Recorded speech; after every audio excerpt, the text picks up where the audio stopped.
And we are going free with the excellent intro from Fornal. How are you all doing today? A good Sunday evening, Monday morning to some of you as well. In fact, we'll be talking a bit about Australia today when we're talking about this young lady and maybe a video from Lovely Porridge. So can everybody hear me okay? First thing I'll check. Let's see who all is here. Pulling up once again at the 11th hour right before the show, trying to wrap things together so that we can have something productive to talk about. I see Jay Easom is here writing 50 Shades of White Wellbeing. Thank you for that. Traversing the Divide. Hello to you. Great to see you, brother. See, Polygon is here. Traditional European is here. Greek guy is here. Great to see you all. There's Raymond, of course. How are you, brother? Jennifer is here. Eternalism. Edgar Allan Poe, a sterling member of this community. Great to see you. Rebel Scots. Seaver says, I only now got an alert. Not surprising. Handsome Horse is here. Great to see you.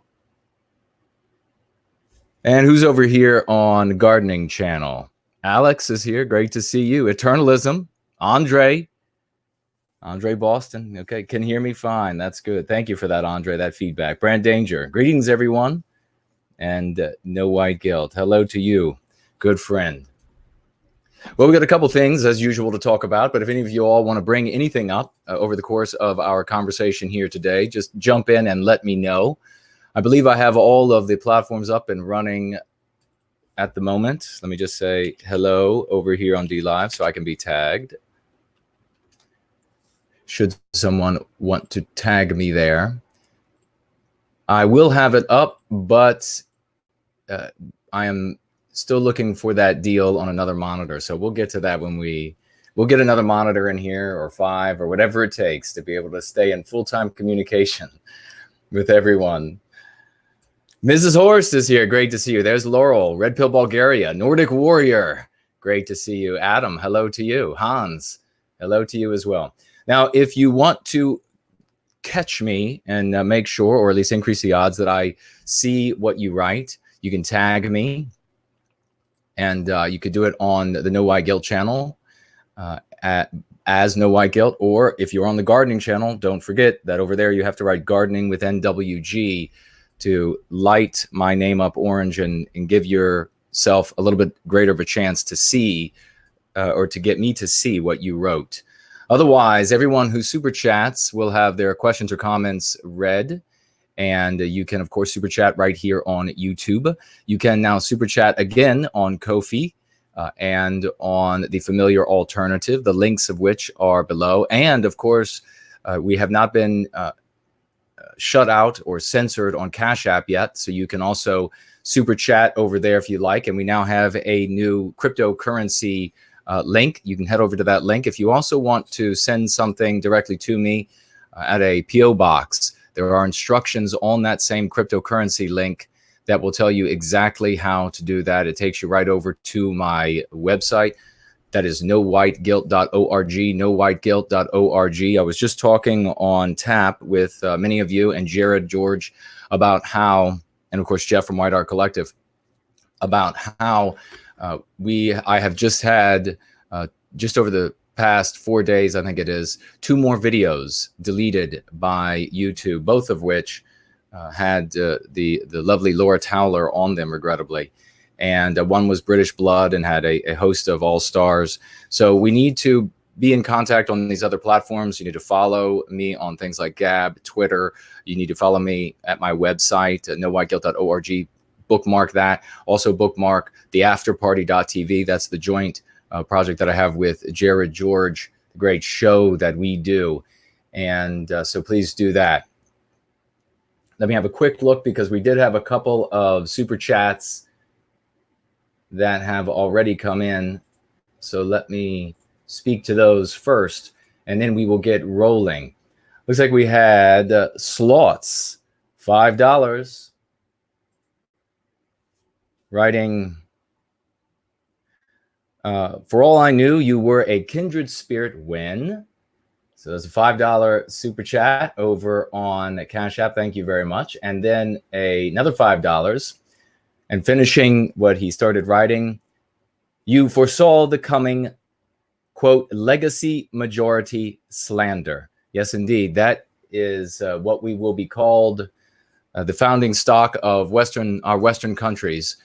We will be called the legacy majority or something just like that once or if, in some cases, we are made into a minority in our own lands. They will still continue to oppress us all the way up to us having no power, no destiny, control over our destiny whatsoever, as we see with our people in the country of South Africa. And they will use these anti-white slurs like legacy majority. And rest assured, if we stay within the anti-white narrative, and this is the thing that, as I try to communicate my thoughts, the dialectics that we use here, the lexicon that we use here, this is one of the most important things that you need to take away from these teachings, is that this world that we live our lives by, this is an anti-white narrative. It is a fiction. They use reality when it suits them. They magnify reality when it will suit them. They bury reality underfoot when it suits them. It all depends on whether or not it bolsters or undermines the anti-white narrative. The anti-white narrative is not reality. That is the world in which we live. It is manufactured, it is controlled by anti-whites or dominated by anti-whites, and therefore they're able to control the vectoring that it takes as a course, and we then are forced to live inside of that narrative. We'll be talking about that a bit tonight when it comes to using data, because this is a very important thing that we're going to loop back around. You notice we do this a lot. I try to, I'll have a point, and then as we move forward in the thought process, we reach another that we can loop back and connect those, because the mind holds on to things much easier when they're paired thus. So I see Commander Rockwell is here. Great to see you. Hail in return. Phoenix Fire is here. Hello to you. Good to see you back. Yes, indeed. So, and if somebody could, you don't have to, maybe one of the mods could, you don't have to donate $1, but just jump on over to the familiar alternative and make sure you can, when you click the link, you find the page and the page is up working. That would be fact, and then tag me and let me know that that's the case. Thanks so much. So we'll be looping back around, because if you live your life inside the anti-white narrative, then you end up creating arguments that are contained within their narrative and their entire game, the anti-white narrative, just as if you were the author of a book. This is a way that you can, I guess, maybe visualize it. If you were the author, if you were authoring a book and your characters tried to rebel against you, you could write anything into that story that you needed to win that contest with the characters. That is effectively the power the anti-whites have over your mind when you live inside of their narrative. You simply cannot do it and win any single debate or any string of debates. So you have to get away from their narrative. It is extremely important. We need to use our vernacular, our dialectics. Refuse to see the world as they want you to see the world. Let's get this is just a mention to Wayne. You know who you are. We have been emailing about quite a few Christmas gifts that you are purchasing, and I have emailed you back with some questions, and I'm going to need the answer to that soon if I'm going to be able to get you the things you want, your collectibles, before Christmas, and so that you have them in time to distribute them. So thank you, Wayne. Let's see. I also want to remind everybody that we have nearly 30 new clips went up last week and it's going to be under Johnny's Size playlist on my on No White Guilt channel. So if you go to that playlist, you'll find nearly 30 new clips taken from these going free episodes, these going free love streams. And they were made, of course, by Johnny, and big thank you to him. I am paying him out of the super chats that you give me. Now, it is just a token payment. He's not living on it. So he is still contributing of himself to be able to do these videos. So we owe him a big debt of gratitude. He is using the minutes that are written by Kathy, who's doing all of the minutes for all of these Going Free streams.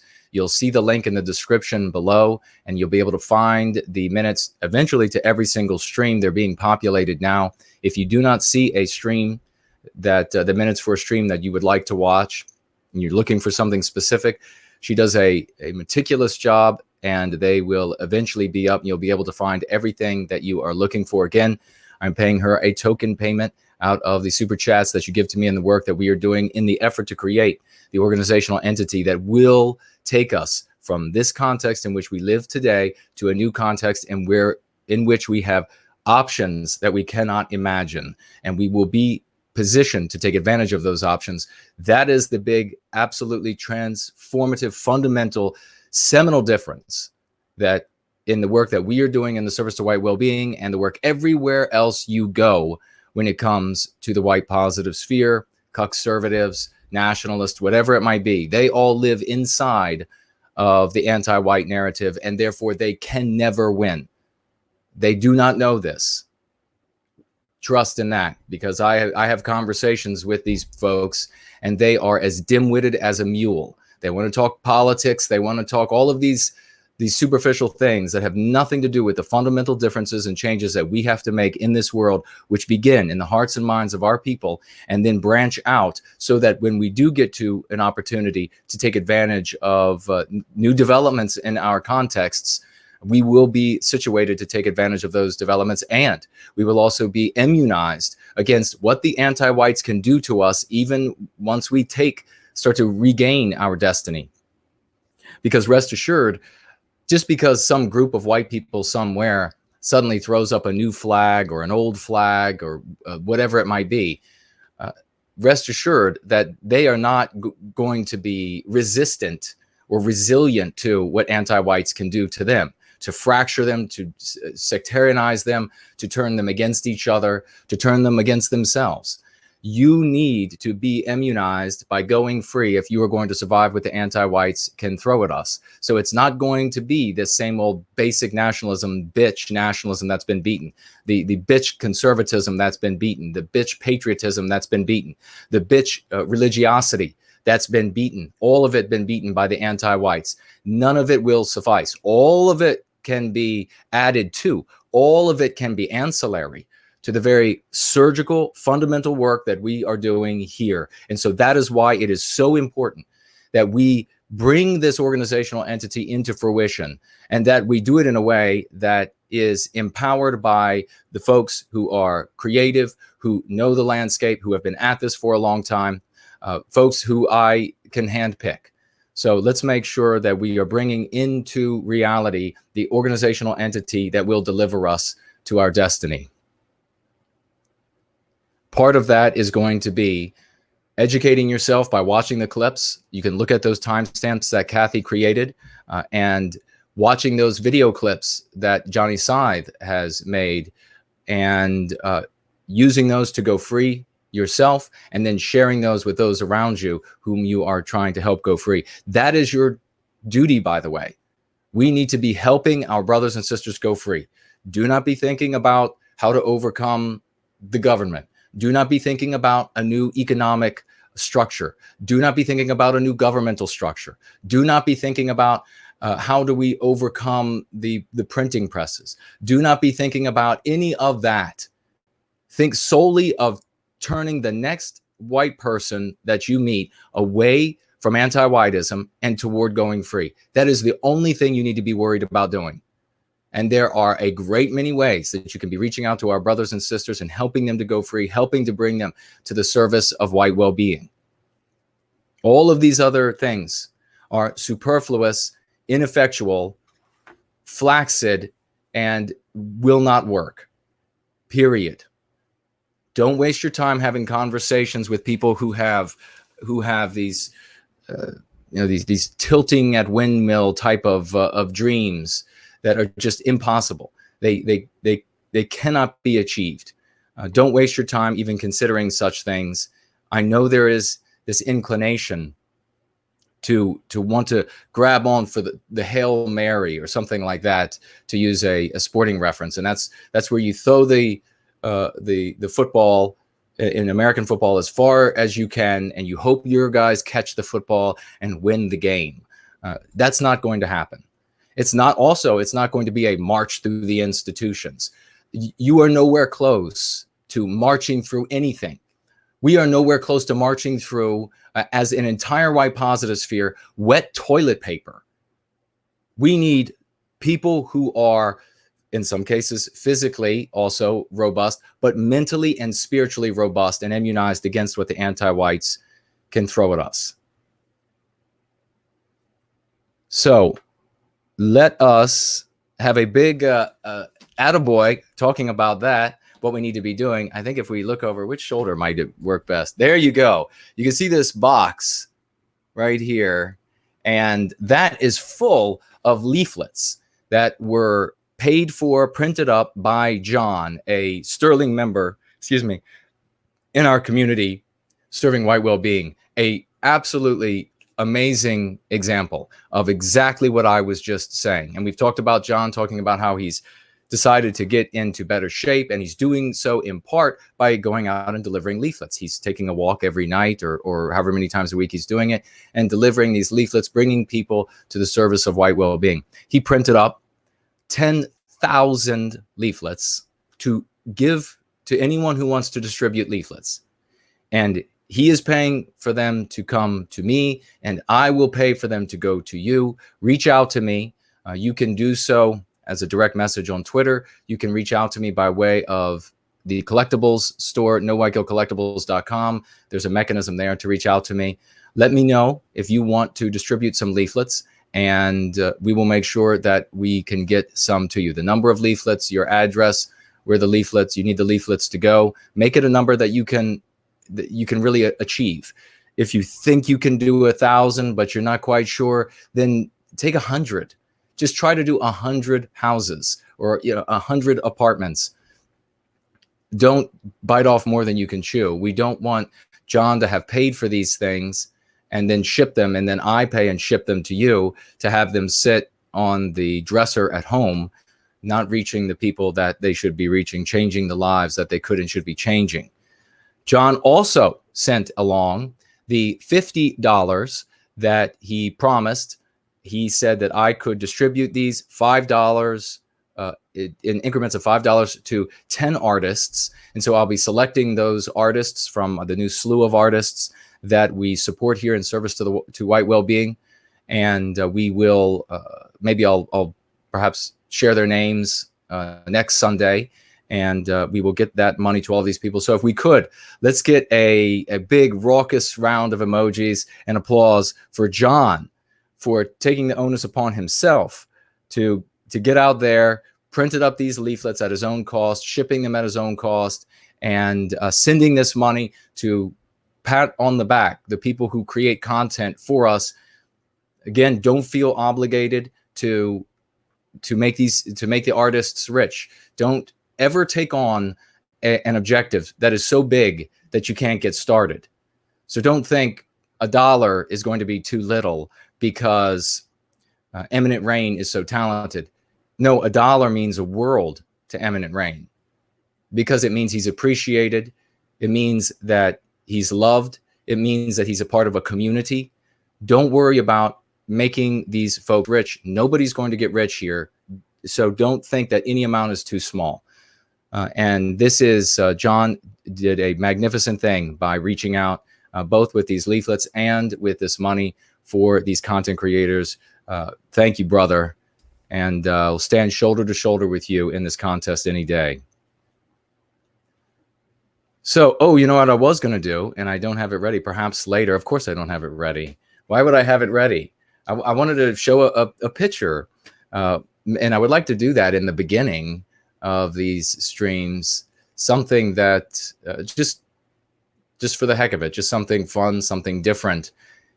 And maybe I can find something. Let's see. While I take a look to see if there is anything to share, right here on the desktop. I doubt there is. But if any of you have any questions or comments, go ahead, tag me, write them up now, and I will take a look at them as soon as I'm done taking a look here to see if there is anything that I might want to share with you all. It's either got to be of me or a picture that I took. So let's see. I'm not seeing anything right now. Too many options. Well, looks like we're going to miss the opportunity, I think. C'est la vie. Polygon says, well said to something. Thank you very much. Boar's Head, thumbs up. Sir Charles saying thank you to John. Thank you very much. Let's see what else we have here. Polygon says, first we must build a foundation, then comes our house. Exactly. Perfectly said. It really becomes, when you focus on what's actually tangible and actually achievable, and what therefore has value. When you do that, you realize how silly it has been for folks to fiddle around with these really frivolous things, if I can put it that way, because that's ultimately what they are. You see how silly and childish it becomes to deal with or to give attention to all of these other things that so many people give attention to. Ray says that the familiar alternatives is up. So thank you very much for that, Ray. Comedy says, hail to you. All right, I don't see any questions here.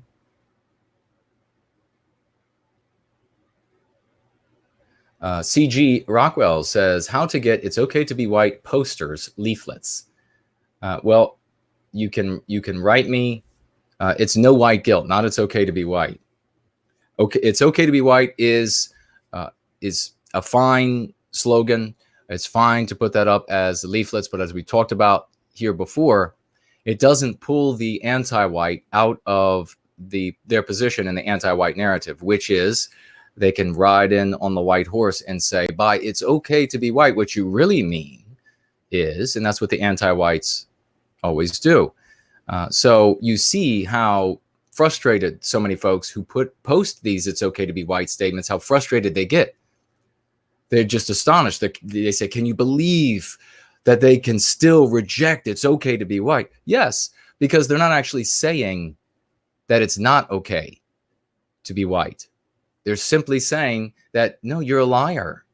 Now, when you say that you don't have white guilt, now, my friends, now they have to climb down off of that horse and they have to tell you why you should feel guilty. That makes them no longer the good guy slaying the dragon. No, now that makes them the dragon. Now that makes them the executioner. Now that makes them the judge, jury, and executioner of Western kind. And that is an ignoble place to be. It is a place that white people don't feel comfortable, healthy white people. Granted, there are going to be quite a few unhealthy ones.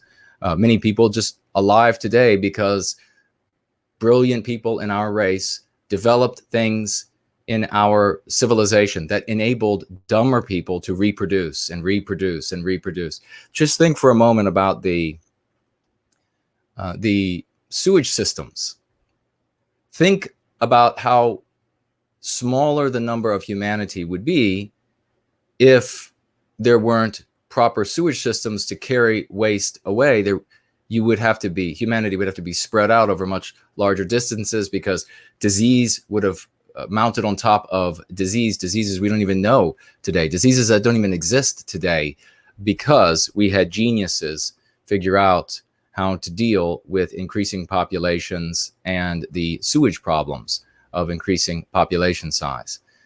So there are many people who are alive today who would not have been, because they would have died. They would have been, their line would have been too dumb to live long enough to reproduce. So they profited, and now we're stuck with a great many of them today who now are anti-white, among other things, And so they are the type that might be okay with slaying Western kind from the position of a illegitimate executioner. But most white people are not going to be okay with that. Most white people are going to feel uncomfortable coming down off the horse and saying why you should feel bad because, and then here are all the reasons, you should be victimized because here are all the reasons. It's just not something most white people are going to be inclined to feel comfortable with doing. As I say, it's okay to be white. Doesn't corner them the way that my no white guilt does. So let's use that, and when and where possible, and you can do so, CGL Rockwell, by reaching out to me with a DM on Twitter, or you can also go to my collectibles store, nowhiteguiltcollectibles.com, and there's a mechanism there to reach out to me there. There are a few methods. On the nowhiteguilt.org site, the mechanism there is not currently working, but we're going to be working on that site in the near future, ramping it up, making it look a lot better. That as well is going to require a little bit of liquidity, but thank you for that question. Freya writes, it's not only okay to be white, it's good to be white. Is there any better? I don't think so. Well, we can be subjectively hold that opinion. Absolutely. White positivity, Rick Deckard says, white positivity and no white guilt is the better platform. It is indeed. Thank you very much. Is that Sakis? Hello to you. Good to see you. I see the cultural oncologist. Sean is here. Erie's here. Heidi is here. Great to see you. Cody is here. Piers is here. Quebecois is here. Great to see you. Outrageously inoffensive. Great to see you as well. Who do we have? Anybody over here on Entropy? Entropy is running. Is nobody able to get on Entropy? It's up and running. They just did a bunch of adjustments the other day, and it seems that they are having potentially a bit of an issue. Is that the case, Seaver? You're usually my Entropy expert. I see Jay Esom over here on the gardening channel with some little emojis. I think it's either a flower and a waving person. That might be what it is. Art Maker is here. Great to see you. All right. And let's check out D Live. Practice O'Neill, Tay, Alt Options. Great to see you all over there on D Live. We'll have more access to that in the future. Should be able to have it as a running. I thought I just saw. Should be able to have it as a running screen so that I can see you all in real time and say hello. Well, those were our the super chats on Cash App. We also had Zero Talon with $5 writing, "Keep up the good work." We will indeed, good friend. Thank you very much for that. Let's check over here. Check Kofi. All right. Kofi is working again. Billahora just super chatted $3 on Kofi. Thank you very much, my dear friend. Writing, the anti-whites must have something especially against Laura Towler. Probably because she is a good, normal, young white woman who loves her own people and who is very personable. Actually, you know what? And that word personable, just to be a bit fastidious on that word there, you used it correctly, Billa. Really, personable is used to mean amiable or amicable much of the time. But you can never say that an ugly person or a crude person is personable, no matter how amiable they are, because a personable person is also lovely and attractive. So that holds true for Laura Towler, absolutely. Now, it may just be a coincidence that both of those videos had Laura Towler in them, but it is without question a fact that the anti-whites go after our women who participate most vigorously, because they know it's going to be easier to scare them away than it is to scare a man away. And it is. This is the reason why the conferences and the meetings and the like always have very few women. It's not because there aren't women who care about Western kind. It's not because there aren't women, white women, who care about their children and grandchildren and what kind of world that they're going to live in. It's because they're scared to death to participate. Their skeletons, their muscles, everything is frail compared to a man's. So they have a big fear of physical danger. And secondly, they are much more easily intimidated by these threats of, we know where you live and we're going to come do something to your house. Or it scares the hell out of them far worse than it does men. And so they are much more easily run off. The anti-whites know that, and that's why they do it. So support our female content producers when you see the anti-whites come out and they try to knock them down, they try to intimidate them, it's not white knighting. You would do the same thing for me. Just don't fail to do it for our ladies. You would do the same thing for Jared George. Just don't fail to do it when it's Laura Towler, for example. So thank you very much for that. I think I just had a bug. Maybe went through or maybe there's a ghost in here. I don't know. Is anybody? We don't have a ghost, but we have a crown winner. We have Roy Danton is here over on the gardening channel. A big hello to you, my good friend. Super tired, might fall asleep halfway. Well, we're going to have to make this an explosive show then. I'll have to start yelling so that we can keep Roy awake for the totality of the show. Nordic Frost says, no white guilt knighting. That's what it is. It's not white knighting. It's no white guilt knighting. Exactly. Very well said. We might have to pick that up. That's a cool name, Nordic Frost, by the way.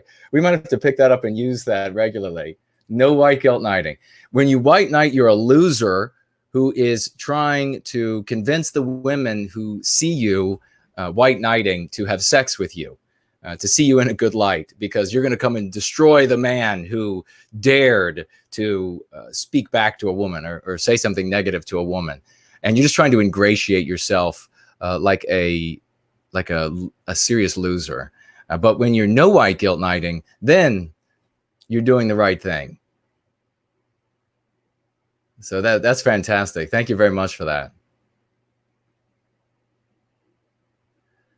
Seaver Hamlin says the link in the description is wrong. Now they did some updates. Okay, the link in the description is not right for the website. So the afterparty.tv, it's not going to work there. But you should be able to log into the Entropy No White Guilt as opposed to the Entropy Gardening with NWG. So do I have the wrong link still? Do I not have the no white guilt link up?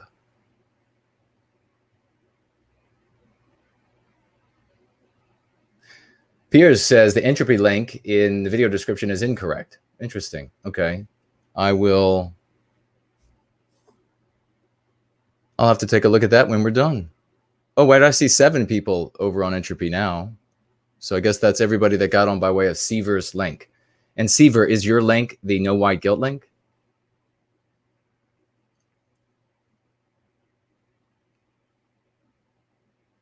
Baroxira says Laura's an asset. She is indeed. Freya says I'm proud to be white. Why? See what the others have done, and they are productive. Are they productive? Good in education? Well, it is.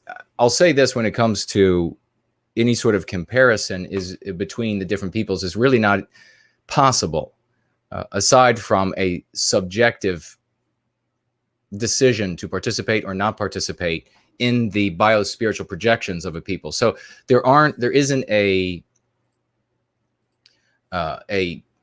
cosmic deity to come down with a yardstick and say, by this yardstick, this group of people is better than that group of people. When you get out, beyond humanity, there isn't a measurement for which of us, which group is a better group. So you can look to, though, and all the groups should subjectively say that their group is the best. I mean, isn't that only normal, irrespective, I guess? But what we do see, I guess, irrespective of their accomplishments, but what we do see is that all of the groups of the world decide of their own volition to participate in our biospiritual projection, Western civilization. They all make that decision. If we didn't stop them from all coming to our countries, they would. So and are we all dying to get into their countries? No. Their biospiritual projections don't mesh with ours. We don't like the outcome. We're not comfortable in the outcome. The outcome's dangerous for us. So we're not trying to get there. So if you want to measure that, then you can measure that. Where are people's feet pointed? And I think it's fair to say that the vast majority of white people across the West would live an average lifestyle in a safe, harmonious Western little town with cute little homes, and then the big city nearby with our beautiful skyscrapers that we build, and the way we do it when we are actually in control of our destiny. They would much rather live that life than a wealthier life in a place where there is no harmony. There is disharmony, where they are dyssynergistic, when they are less than the sum of their parts, the community is, where they are subject to higher crime rates, where they are subject to a great many things that are not normal or regular or as regular for us. And the white people who would like to live in those environments, well, please go right ahead and get out. So we're going to talk about this citing evidence and being in the anti-white narrative because of how that's important for conversations that we have, and some conversations and arguments that I've seen on Twitter, I've seen on Gab. I want to visit this. I haven't talked specifically about it before, and then I'm going to talk some about Born Guilty. The book tomorrow is the 1-year anniversary of its publication. And as I say, this isn't going to be, Born Guilty was never, if you were here at that time, you'll remember that I said there isn't going to be one publishing of Born Guilty. There are going to be a great many releases of Born Guilty, because we have an entire Western civilization to reach. We could reach 100,000 people in the white positive sphere. We could have 100,000. Just put any number you want on it. And that is a fraction. That is nothing. That is not even warming up to the number of people that we intend to reach with this message. So we are only just getting started. And because we are coming up and will be on the anniversary of its publication, I have come up with a special price of nearly 50% off, available on Amazon. On the website, you want the signature on the No White Guilt collectibles.com. The price is the same it's always been there, because that's a donation, that's a gift to the work that we're doing here, and then you get the book. But as far as Amazon is concerned, the price has been lowered by nearly 50%, and that is good through next Sunday.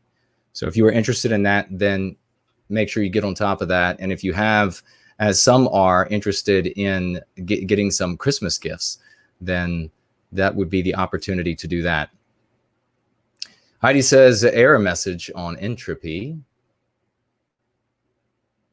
Zendrafen is here. Good to see you. Good Sunday. Kabuki says error on the link for entropy as well. Thank you all for that feedback. I like that no white guilt nighting. Okay, White Rider. The anti-white regime makes it very profitable to move here. Non-whites are offered massive incentives through preferential treatment in employment and social services. They absolutely are, without question. But this idea that you often will see from, and you'll hear from the conservative circles, that, well, if you just get rid of their social services to to a great many of these people, well, then they'll all just leave. And you hear a lot of this from the libertarian crowd as well.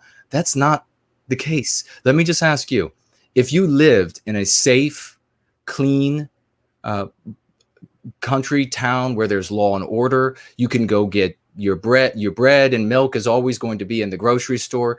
You don't have to worry about gangs on every corner. You don't have to worry about all of these different things. And you find out, well, you're going to have to go to work in order to stay here rather than just receive the welfare. You're going to weigh your options. Do I get a job and live in this kind of a place?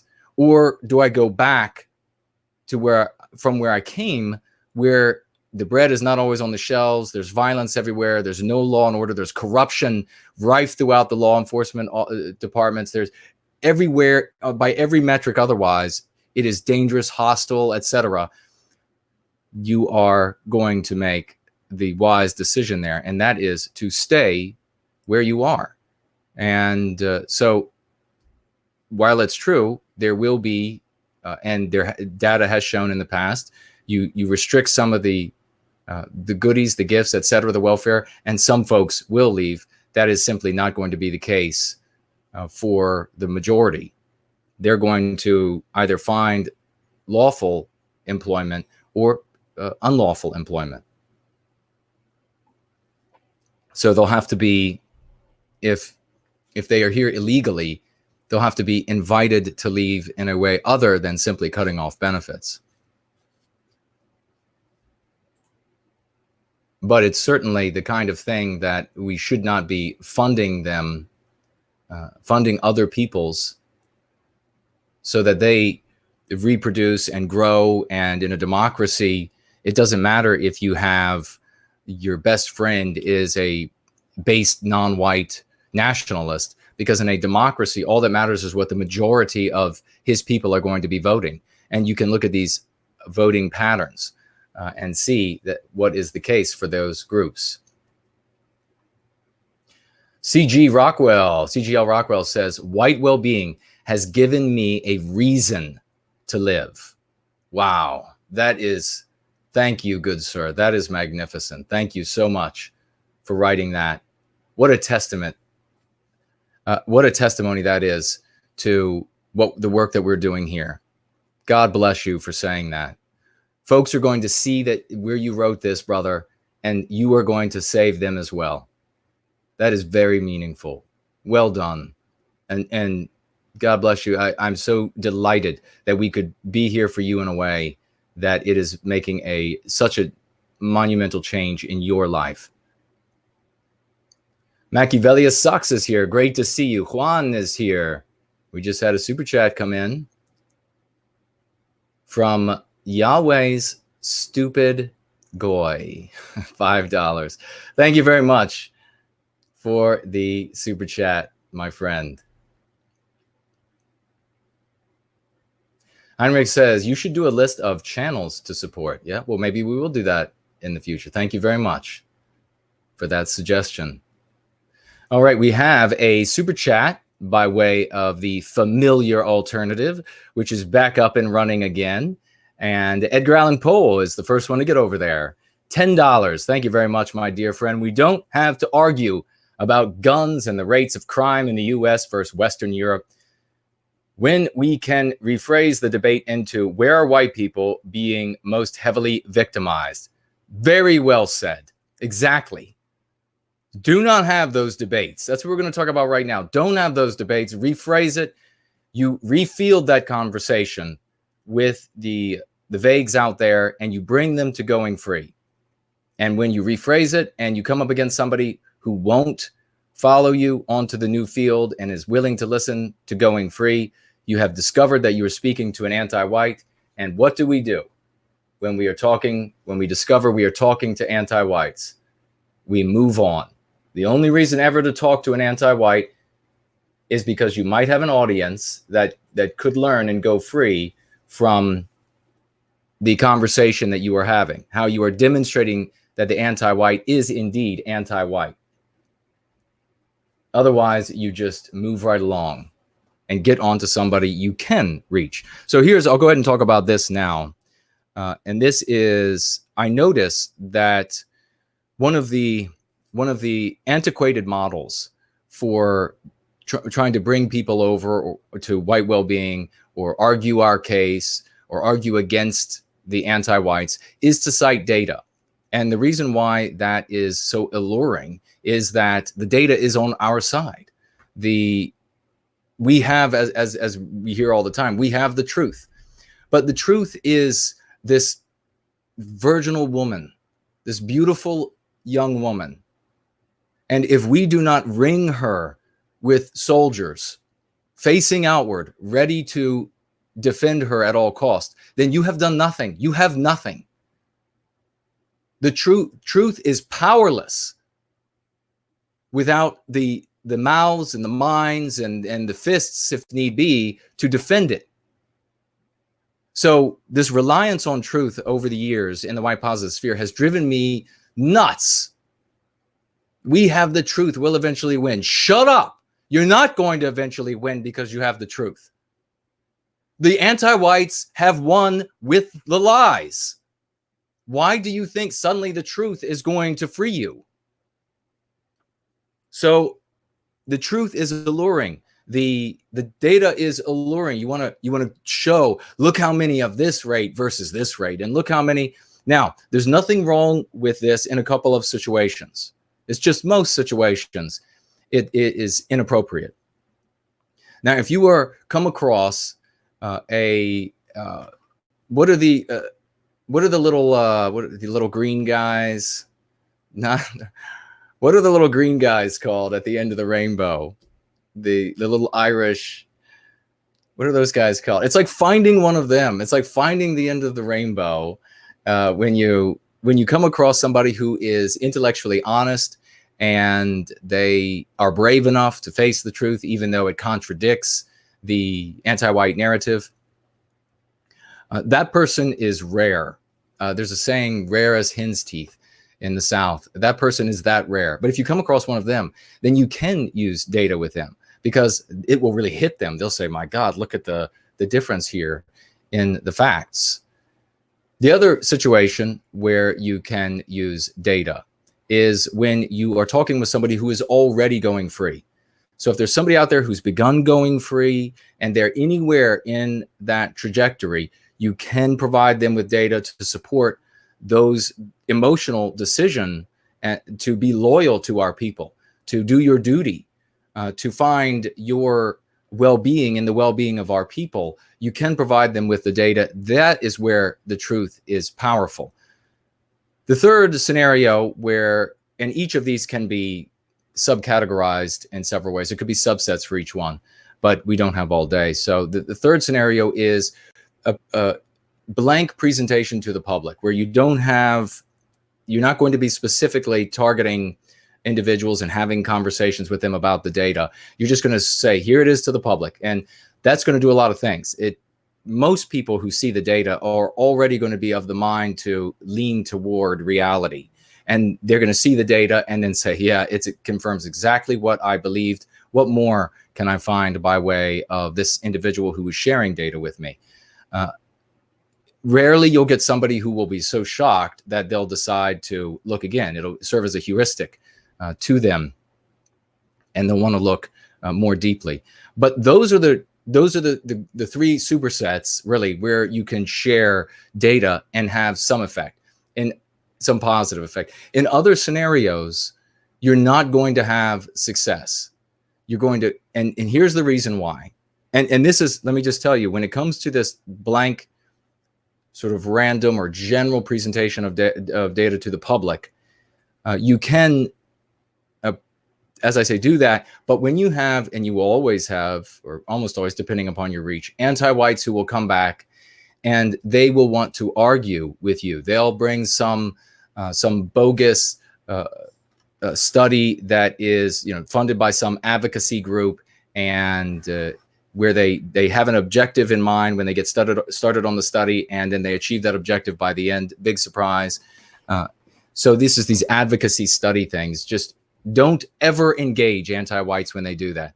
And this is the reason why, whether it's on one of these threads or in a live chat or something like this, what you can do is, what you should do is just mock them for being anti-white in any number of ways, and then just move on to somebody who can hear and see and go free. The reason why is, as I was saying earlier, we live in the anti-white narrative, this story. Now, for the anti-white, and for most people out there, they think it's life. They think it's the real world. They think the story that we're living in, that the anti-whites have created for us, is real. And so all they need to do is present any event that supports the anti-white narrative, and they firmly, resolutely believe that they have proved their point. So an anti-white does not have to produce evidence, voluminous evidence, as some of our people will do, produce voluminous evidence of our positions are correct, the strategies that we prescribe are true and will work, and all of these other things. We produce these grand cases, and it just lands on, it's like throwing a tennis ball at the face of an anti-white. It just bounces off of the proverbial tennis ball. It just bounces off of their forehead. It doesn't mean anything to them because it's contradicting their anti-white narrative, which is for them reality. So I've seen this recently when it comes to South Africa, people citing the data about all of the murders of our people in South Africa. And then, like clockwork, some half-brained anti-white pig shows up and says, but what about this one murder over here? Here's a piece of news where one white person murdered a non-white person. And so therefore, all of your data is wrong. Therefore, the anti-white narrative is confirmed. So for them, it is eminently meaningful to cite something, and specifically in the case I'm thinking of, where they were citing a totally insane person who had been arrested, and all of his family members and all of his friends saying he's totally insane, and then he ends up murdering someone, and the anti-white wants to use that case to say this is the white organized effort to eradicate non-whites according to the anti-white narrative in the world. This proves it. And for the anti-white, it does. This is why you do not argue with these people with data. Ever. Mock the idiot for citing one example of something that isn't even applicable, and then move on. Don't bother having any more of a conversation with any such individuals. Data is otherwise useless. And for some of you, you're going to say, well, yeah, it's definitely useless. I've been using it. I see others use it, and it does nothing for, in any significant way, in any fundamental or profitable way, freeing our people from the anti-white narrative and anti-whiteism.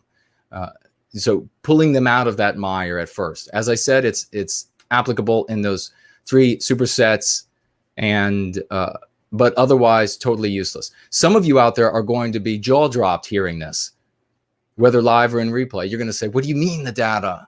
What do you mean? But the data, look at the data. No, it won't work. I've tried it in the past.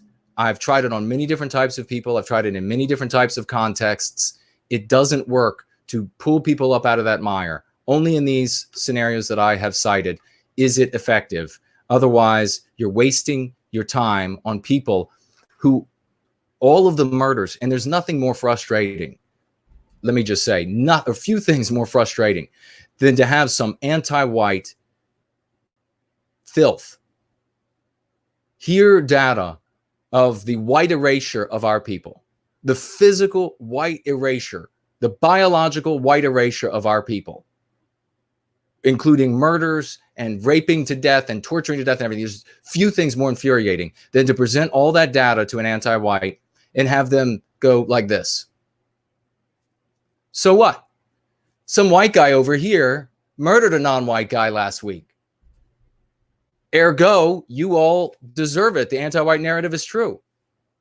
You end up getting roped into these long arguments with somebody who isn't worth the breath coming out of their lungs.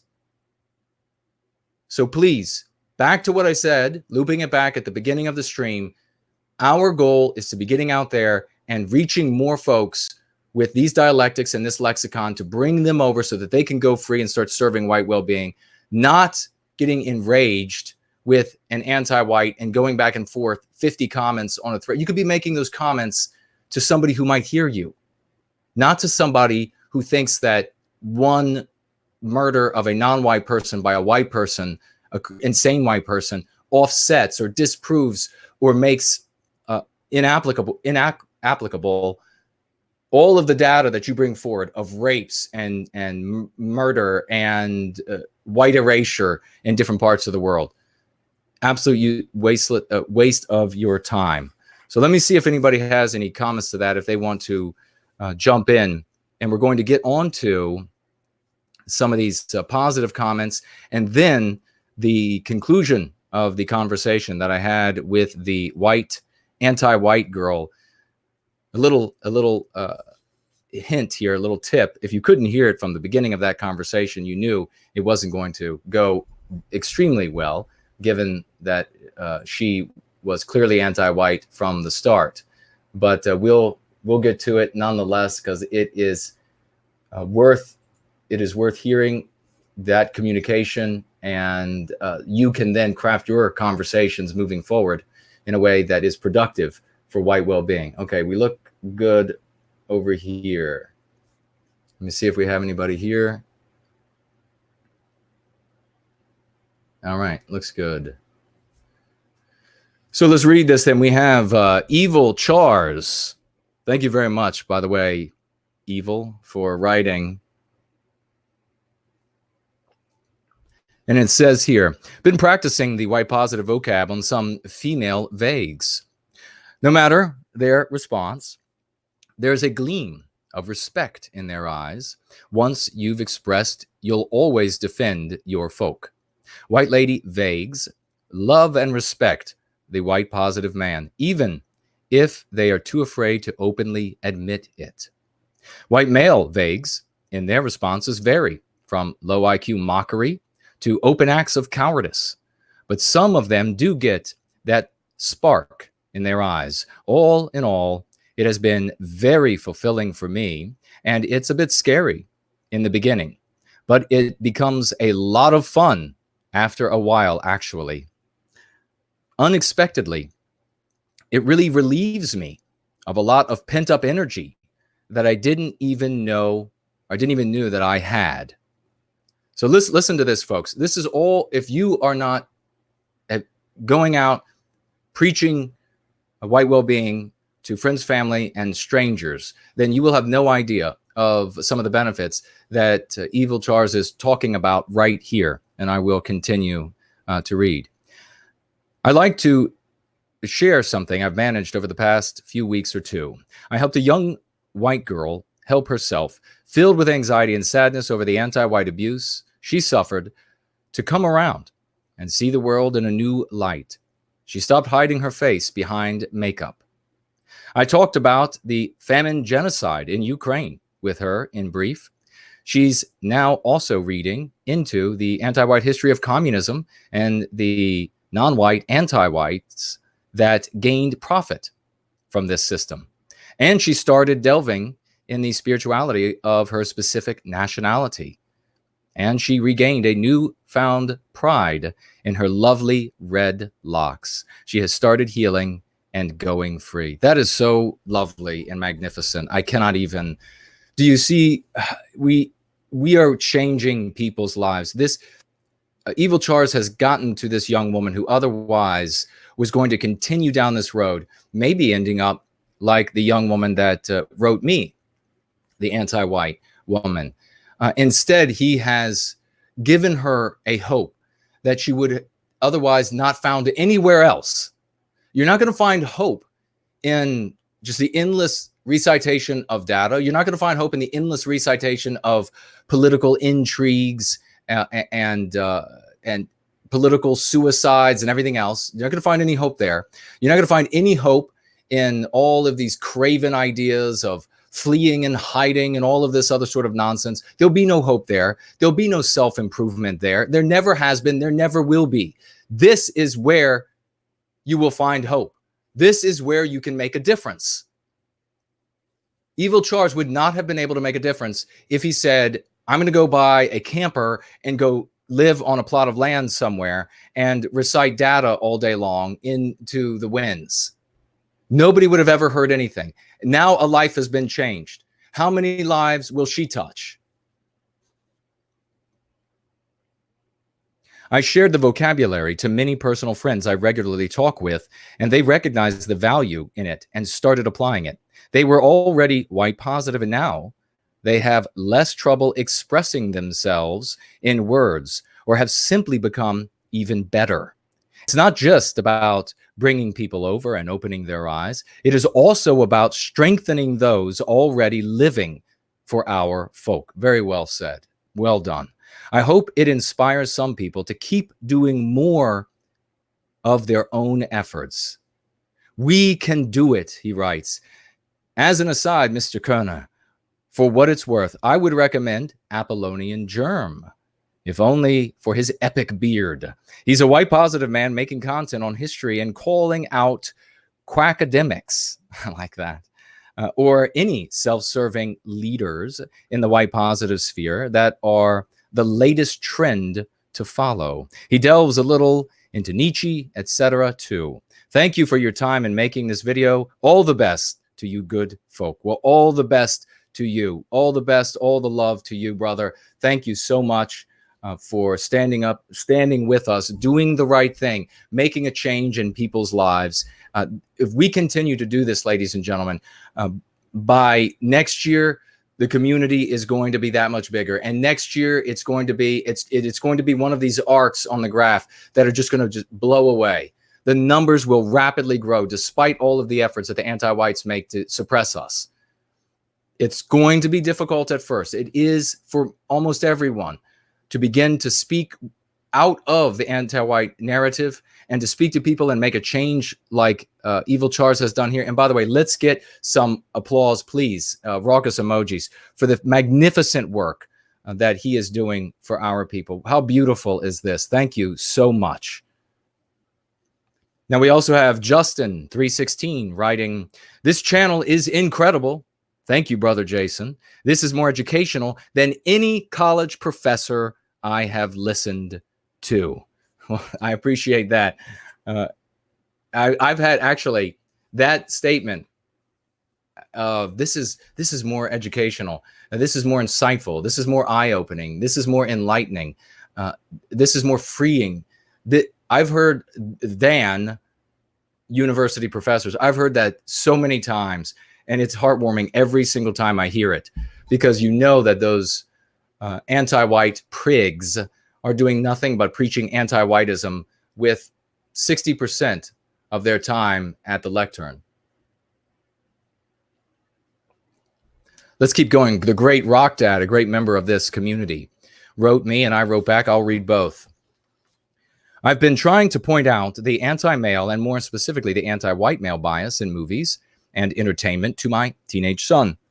Most of the time he dismisses this bias as mere coincidence.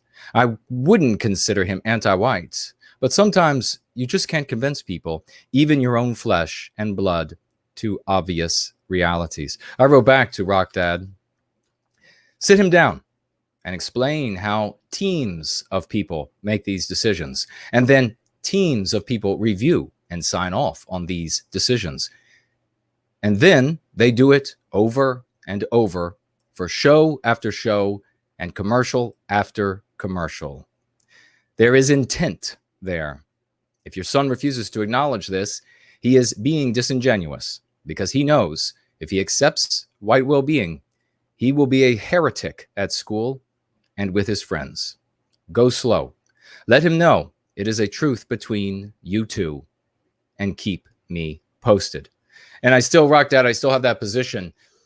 And this is true for all parents out there. If you have, you didn't know about going free when your children were young, you weren't helping them in the best possible ways, you weren't really in their lives when they were younger, And they really have gotten off on an anti-white trajectory. It breaks my heart when I hear these stories about parents out there who have had their children head off on an anti-white trajectory, and despite all of their efforts, they just can't bring them back to the love of our people, and they are effectively dead to our people. When you have a scenario like a teenage or a young adult in the early 20s or something of this nature, and they are, and you still have that sort of child-parent influence over them, and they are clearly worried about the social implications of heretical thought, start off with we'll just keep it between you and me. We'll just keep it.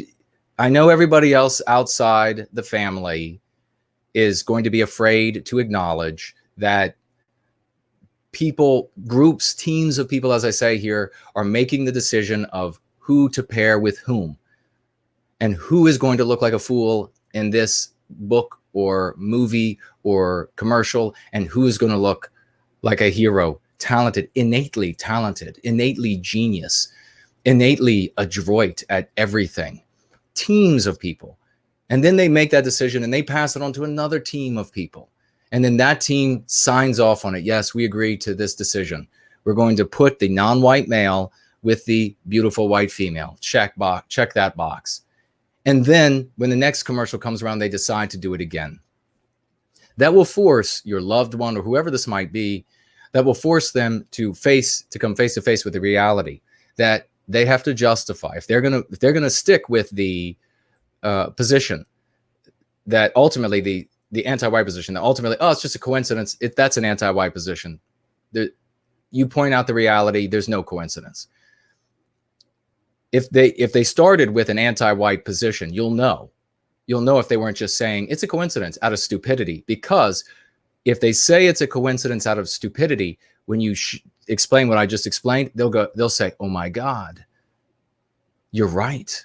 I didn't know how that came together." And you're right, it is time after time. If they're anti-white, or if to whatever degree, and that could mean that they're vagues and they're just villainy signaling anti-whiteism and they're afraid to do otherwise, they will then come back with another excuse why it's either not happening, or it's okay that it happens, or who really cares if it happens, that sort of thing. Then you know you're dealing with some level of anti-whiteism. That is when you press them and you say, tell me why it's okay to white erase an entire people. Would it be okay to erase any other race of people? And if it's not okay to erase another race of people, then why are you so anti-white, immoral, unethical, monstrous to shrug your shoulders at the white erasure of Western kind? And like I said, go easy with children. If you weren't with them in the beginning, they got vectored off into a really anti-white path, and they're coming back with this. Started off with, like I say, look, you can even have it, and unfortunately this is true in a great many marriages these days, where you have to say to the child, pardon me, this is just between me and you, keep your mother out of it, or this is between me and you, keep your father out of it. They're not going to understand. All right. So you and I can see the world as it really is. Let them continue to fantasize. Let the world fantasize. Let the people at your school fantasize that it's really not happening, or that white erasing of people is a good thing or positive. Let's go ahead and let them but between us, we're going to speak the truth, especially between a father and son. And maybe mothers and daughters can have the same sort of synchronicity. I guess you kind of come together like as women, and then as father and son. And there's probably even a way to do it, father to daughter, mother to son. But certainly a father to son. Just be like, come on, lad. We see the world as it is. We don't see the world. We don't fantasize about the world as though it's something other than what it is. We're men. We see things for as they are. And if you feel like you have to say something else at school or around your friends or whatever it is, well, then I'm not going to hold that against you. I get it. You're afraid. And the reason you're afraid is why? Because you know the anti-whites are in charge, and you know that the anti-whites punish people for heresy. That's why.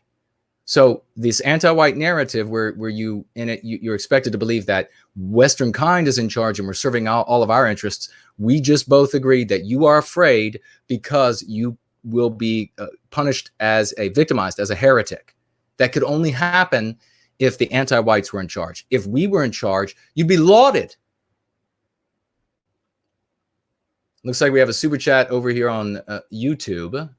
Taylor Garza, great to see you. $19.99. Thank you very much, dear friend. Jason, multiple studies have confirmed that people of mixed race are more likely to suffer from mental and emotional issues than monoracial individuals.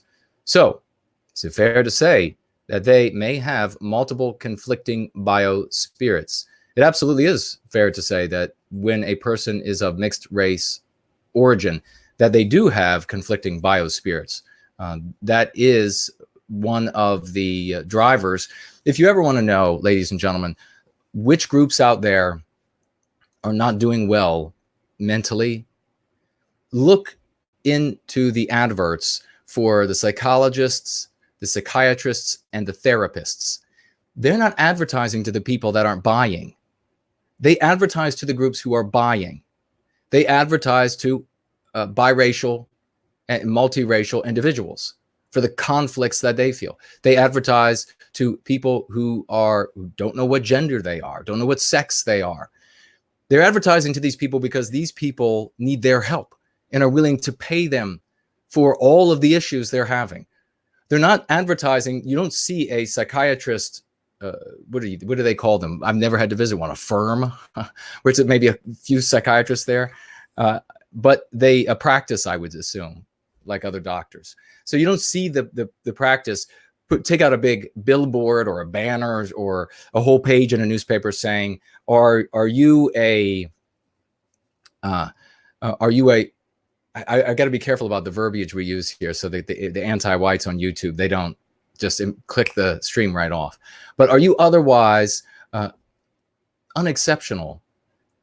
We know that you need us. Then you need our services. So give us a call. They don't do that. So they're speaking the truth when they are selling their services, and you can see who they sell them to.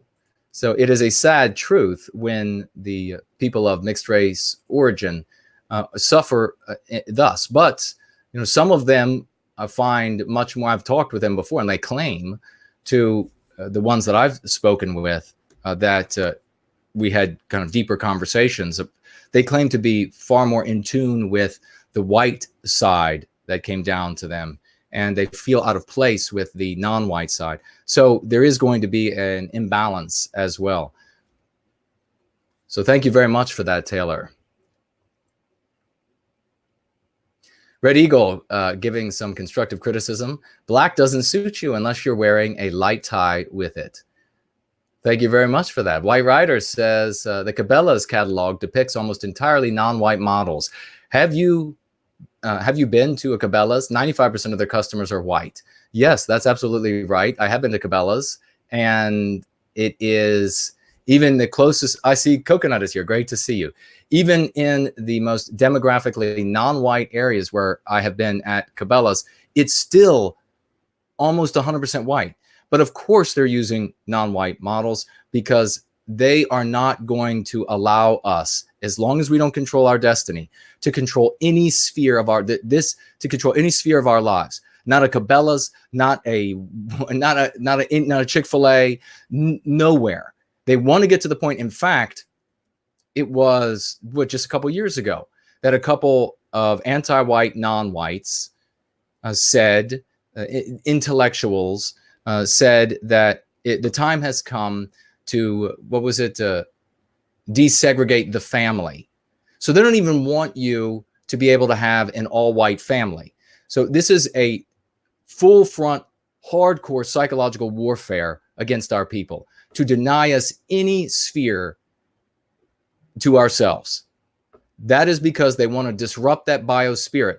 They want to disrupt that harmony that we get by being amongst each other and feeding off of that energy of each other. You've seen it happen other times in history, ladies and gentlemen. When a people can get together and harmonize in the totality of a room with each other and they have a message that speaks to that harmony, something magical happens. And that is something the anti-whites do everything they can to interrupt, everything they can to pour some wormwood into that potion, that concoction for success. So yes, you can watch motocross, and every single person in the stands is white. Every single person on the motorcycles are white, but the person speaking to you on the television is a black male. 6% of the population, but you're going to see them everywhere. Everywhere. I have joked before, especially when it comes to black males. 6% of the population at maximum. And then you have, let me just say, may or may not be true. The anti-whites will make it so or make it not so. And then you have whatever percentage of that percentage who is incarcerated. And yet, even though you have that big number, even that number reduced from that small number, you still manage to have so many in everything, everywhere. You can't go anywhere and see advertising, television, commercials, music, acting. They're just everywhere. It is amazing. It's amazing that that movie that we saw recently, or that came out recently, I didn't go see, where they built this Shangri-La all black country in Africa. It's amazing that it didn't actually exist, because apparently there is nothing, these people, there's nothing that they just can't do better than everybody else, because they are everywhere. So you walk in, you walk in the Cabela's, and the first thing is a mannequin of a black male with a white female mannequin standing beside him. No conspiracy there. Let's see. Scorched Earth writes, no white guilt. I have not talked to my younger bro in like 6 months. And he told me white well-being. We came to the same conclusion and watch you on our own. That is beautiful. Thank you so much. It reminds me of these twin studies where they find the twins have the same likes, the same political affiliations, the same dislikes, even though separated at birth. So thank you very much. Yes, we do harmonize with each other, and the closer in relation, so an immediate actual blood brother, is going to, in this case, demonstrate that the biospirit has come through the two of you, and you both have come to white well-being. God bless you both. And then we have last one here, and we're going to get onto this story from the young anti-white white girl. I got worked writing here, NWG, your story of the conversation with the self-loathing girl has left me sobbing. Now, this is a message on the thread from last week's Going Free, where I first spoke about this white, anti-white girl, and how she reached out to me. She's, why care about white people? Just let it all burn down attitude of, regrettably, too many of our young people.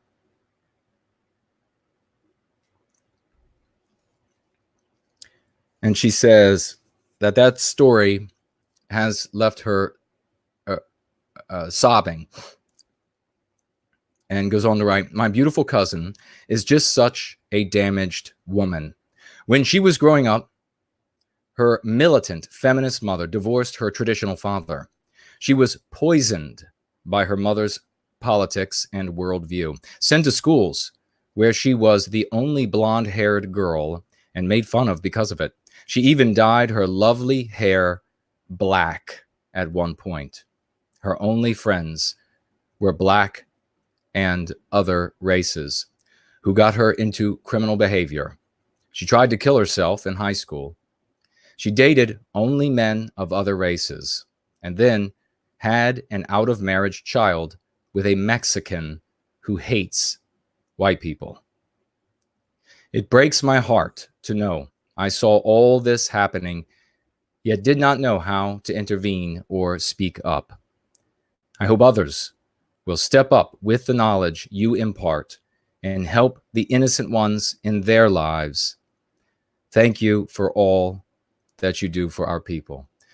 Well, I got work. Thank you so much for your testimony here, writing to us your lamentation about not being able to intervene in the life of this wonderful white daughter of Western kind, and how she went astray and suffered the horrific consequences of being anti-white and embracing the biospirits of other peoples, doing all that she can, like this young woman that wrote me, to escape who and what she is, only to end up in the scenario that she is now, no doubt living off of our welfare system, producing more and more non-white children, and doing all she can to destroy the lovely, beautiful people whence she came. What a tragedy. For all of you, let that be a warning to you, that you right now have a son, a daughter of our people who is somewhere close to you, whether it's in a house down the street, that if you drop that flyer off on that yard, that young son or daughter of our people might pick it up, or a son or daughter sleeping under your roof, or under the roof of your sisters or brothers, grandchildren. Somewhere there's someone you can reach, so that we don't have more end up like this young lady and this young woman who wrote me.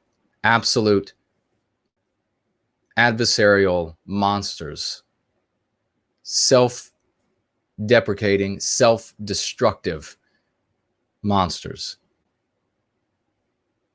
So let me read what we have here from this young woman. I will read the final sentence.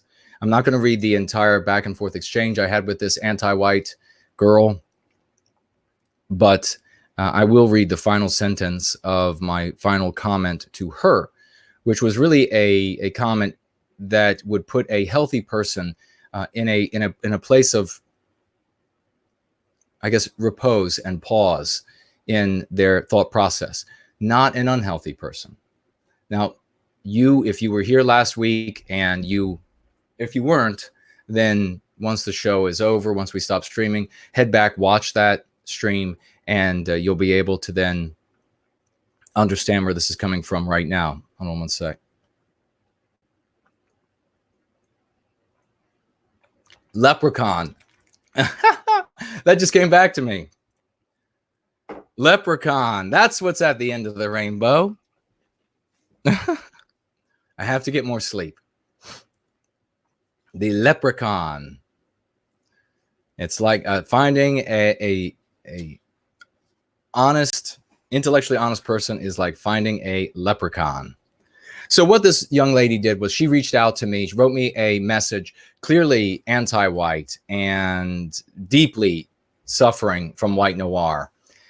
Not a message of that could be interpreted as a cry for help, but one that was a challenge, and one that was wanted to destroy me and destroy white positivity and destroy going free and destroy service to white well-being, so that there wouldn't be anything in the world that would object to, and because this is far more important for women than it is for men, so that there wouldn't be anything in the world that objects to her decisions. So as a female, she felt this immense need to destroy that which objects to what she is going to do, like it or not.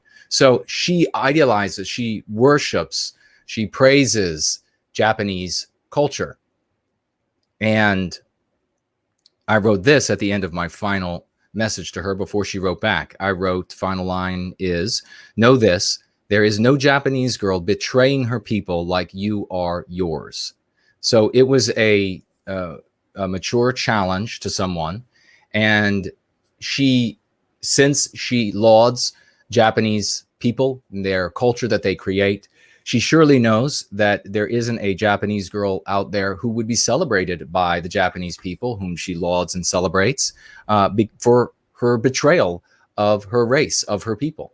And if if she's going to stay in keeping with this position that, well, I just value them so much, and I value the way they behave, and I value their morals, I value their ethics, I value their culture. If that's all it was, and it wasn't motivated by anti-whiteism, sometimes, ladies and gentlemen, there are several layers you have to go through someone's thought process. If that's all it was, then this sentence would have stopped her dead in her tracks, because that which she lauds as better would not behave this way that she behaves. That which she lauds as superior wouldn't do this, and so therefore she should not be able to do it. But no, the reason she wants to do this is not because it's superior, it's because she's trying to escape being white. She's trying to escape that white noir. She's trying to get out of those clothes that you can't take off. She's trying to get out of that flesh, like the little girl on the subway train saying, why do I have to be white, mommy? I'll tell you how I'm not going to be white anymore.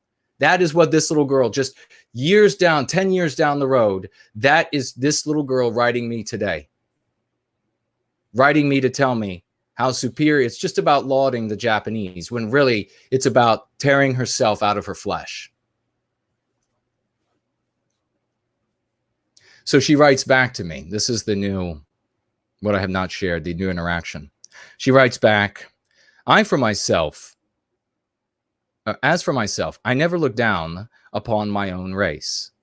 Now, this is where I want you to be very careful when you are bringing people over to Going Free, because you will have conversations with vagues who are more anti-white than not, and hardcore anti-whites who will use these old pretexts, the old pretexts that anti-whites used to be able to use that just don't work anymore, because it's really obvious that what they're trying to do. Remember, they used to be able to say 10 years ago, 20 years ago, 30 years ago, absolutely, no, this is just about love for everyone. This is just, I just love everybody. I just don't, this has nothing to do with, these are all just lies that they have hid behind. Now, they can't hide behind them as easily anymore, these pretexts anymore, because they celebrate the victimization of white people, but they don't celebrate, and it's very tangible now. It's the same lie, it's the same line of lie that was used when they said, "Oh, look, we don't want to really change the town, or anything. We just want to let some of these people in. They just want to have a chance. They just want to get. What about those folks that just want to get ahead in life?" And those same kind of arguments. Now we know they can't make those arguments anymore and conceal the real venom that's coursing through their veins. So when you see this sort of a thing, oh, I just love everybody, that is what you're seeing. There's nobody that feels that way. There's nobody that feels that, if anything, let's put it this way. We allow for every group of people to love and to work for the well-being of their groups. We have nothing and no objection whatsoever. And in fact, I make the argument to this anti-white that a black person serving the well-being of blacks, perfectly normal and healthy.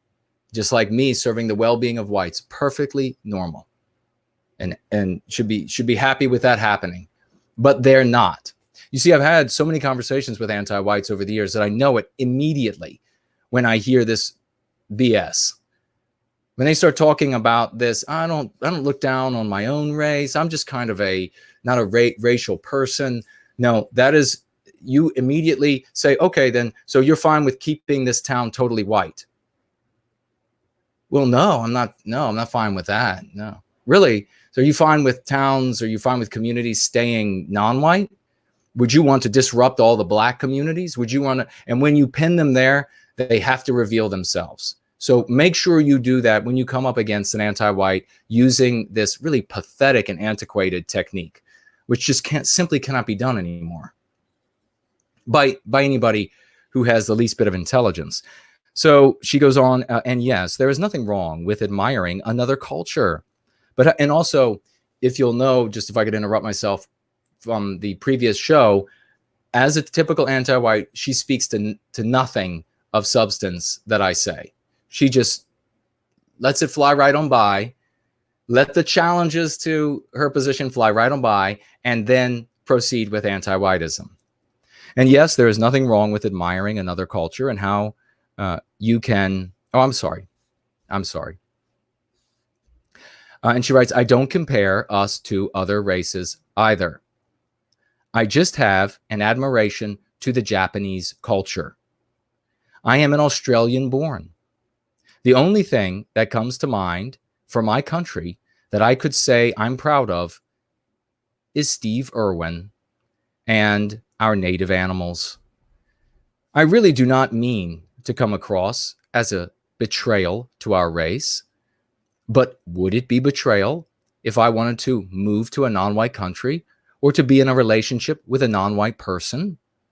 But honestly, I'm not fixed to one race. I may or may not move countries, and I may or may not date a non-white person. I am more so open-minded to everything. I do not compare any race to another. We all done good and bad things to each other throughout our history. She doesn't compare one race to another, except that she finds the Japanese race superior to her own.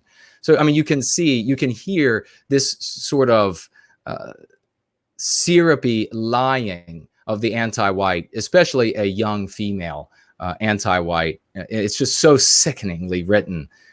So, of course, there is the MP here that I was just mentioning this. I'm raceless MP.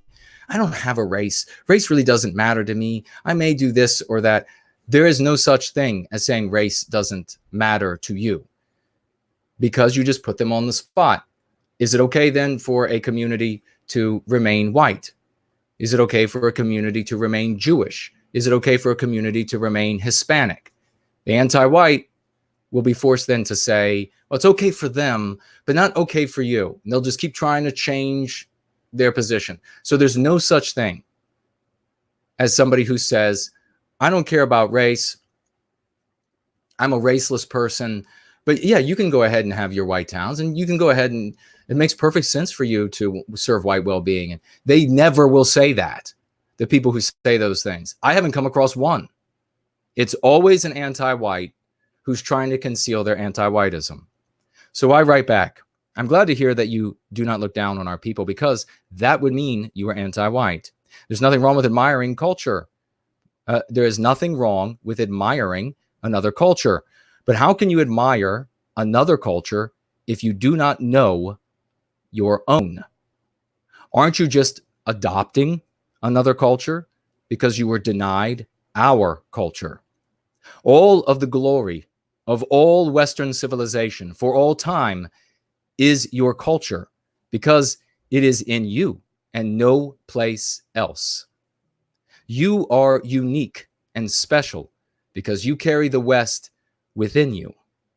The great country of Australia is one manifestation of what we as Western kind create. And you have been robbed of its great heroes, thinkers, warriors, artists, and doctors. I am an animal lover, so I am a fan of the Australian wildlife and Steve Irwin, a man who advocated for that wildlife. But your inability to name more reasons for pride in our people is not because such things and people do not exist, but because such things and people have been played down, vilified, and hidden from you. Don't you wonder why? Why have you been denied the choice of whether to have pride in our people or not? You cannot possibly make an informed decision when all that is great and glorious about our people, all that is great and glorious within you, has been tarnished and denied to you. You ask me if moving to a non-white country and marrying a non-white person would be a betrayal.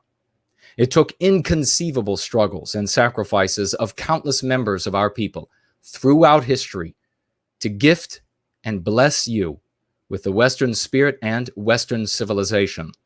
Countless more of our people yet to come depend on us to do our duty and pass that gift, blessing, and civilization on to them. Whether or not it is a betrayal is too easy of a question to answer. The real question is whether or not you can live with that decision. So once again, I knew exactly what was going to be coming back to me from the anti-white.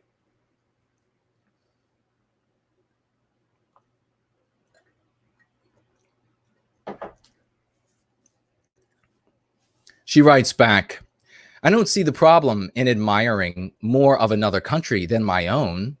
Sure, I may not know that much history of my country. I mean, can you believe this? Sure, I don't know anything, but I just admire this other. So instead of speaking to the point I just made, typical of an anti-white, sidestep that back to anti-whiteism, back to the catechisms of anti-whiteism.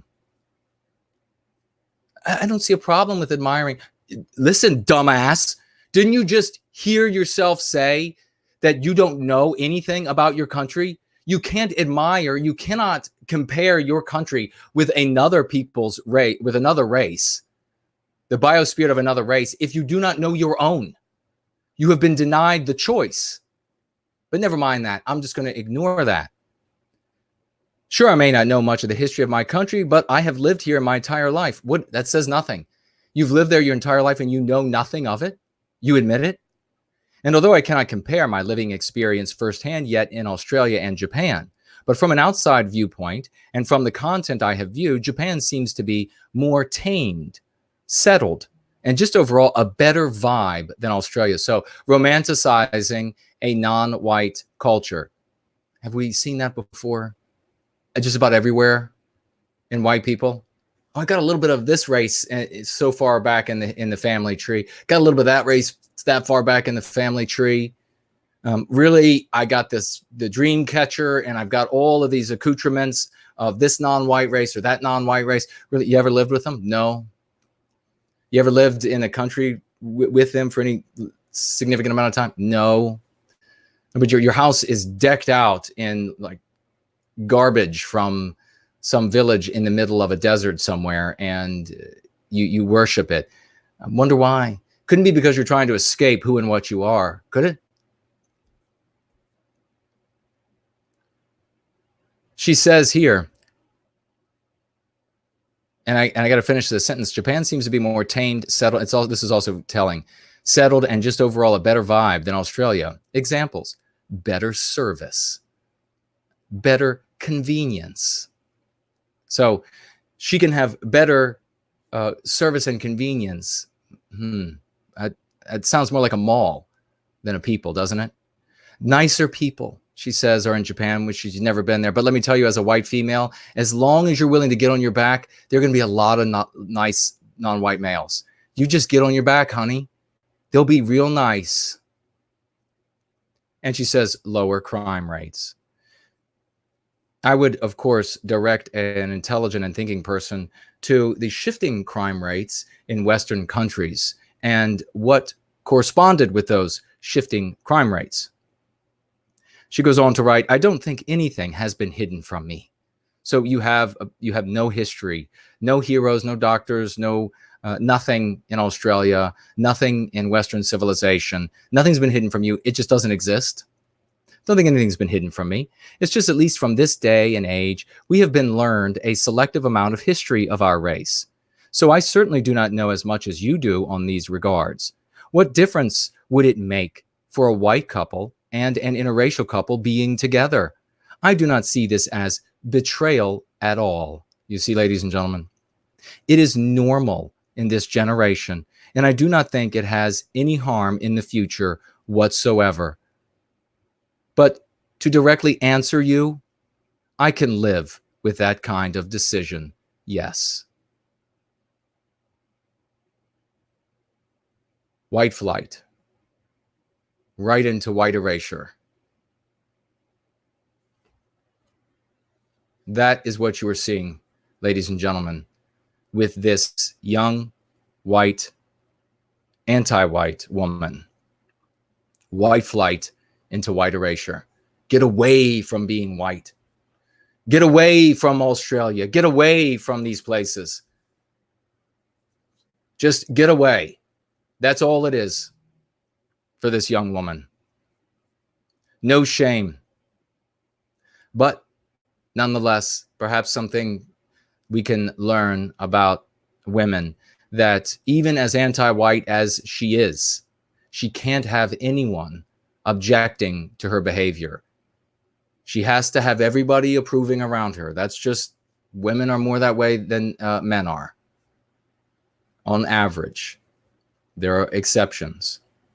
So knowing that this was an anti-white, and knowing that I wanted to just go ahead and provide a final push, if you will, I wrote back, and this is something important, ladies and gentlemen. I've been talking today, and you can see these themes as they go through the discussions, about knowing who to talk to, when to talk to them, and when what to cut it off, when to move on, because there's no good going to come of it.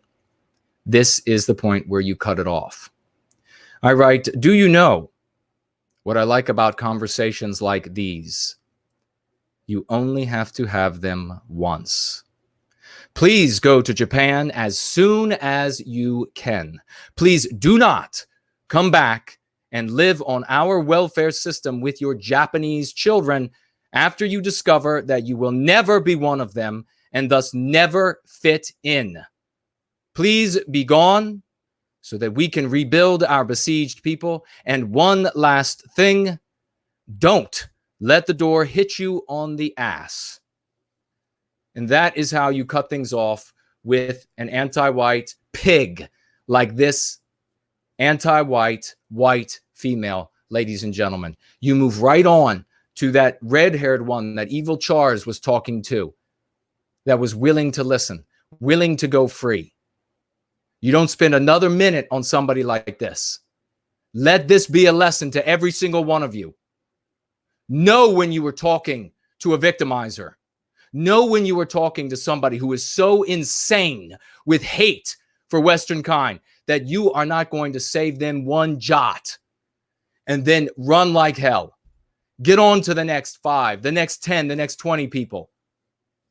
Help them go free. Cut your losses when it's time to cut your losses. As far as I'm concerned, this young woman can go straight to hell. I hope she gets everything that Japanese men are willing to give her in her effort to escape her white skin. But not everybody from Australia is anti-white, as we all know. We have the great, lovely Porridge, is a heroic Australian. And we now are going to play his clip of his cartoon that everyone loved this past Friday. And then we will come back and maybe we will listen to a song.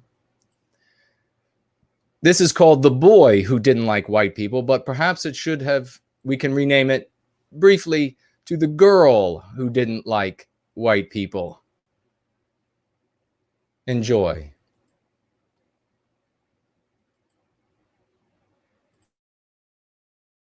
The Boy Who Didn't Like White People. Billy was a smart boy who always listened to his teacher and did all his homework.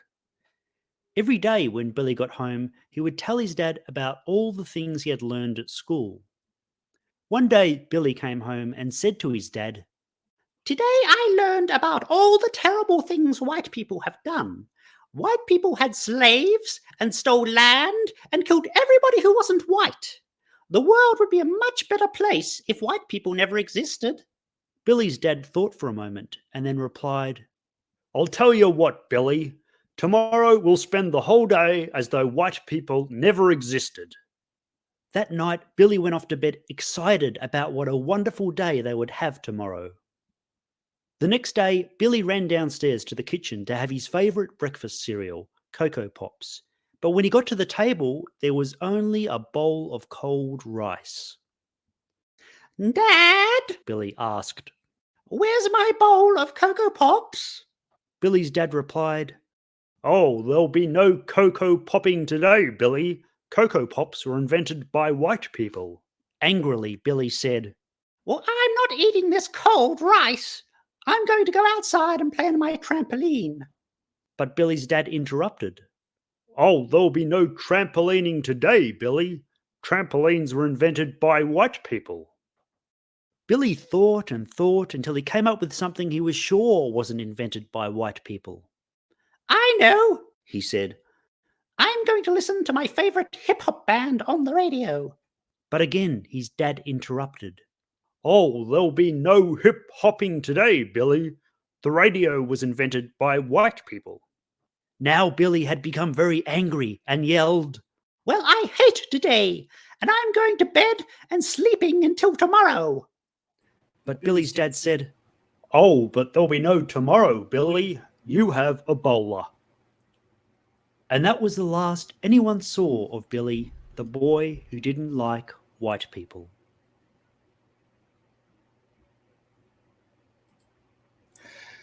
Well, I hope you enjoyed that. That was a hilarious ending. The first time I listened to that, I could not stop laughing. But let's keep the fun going here for another minute or two. We will go ahead and pull up the magnificent first piece to Prometheus Rising by Luke Mason, Creation and the Birth of the Gods.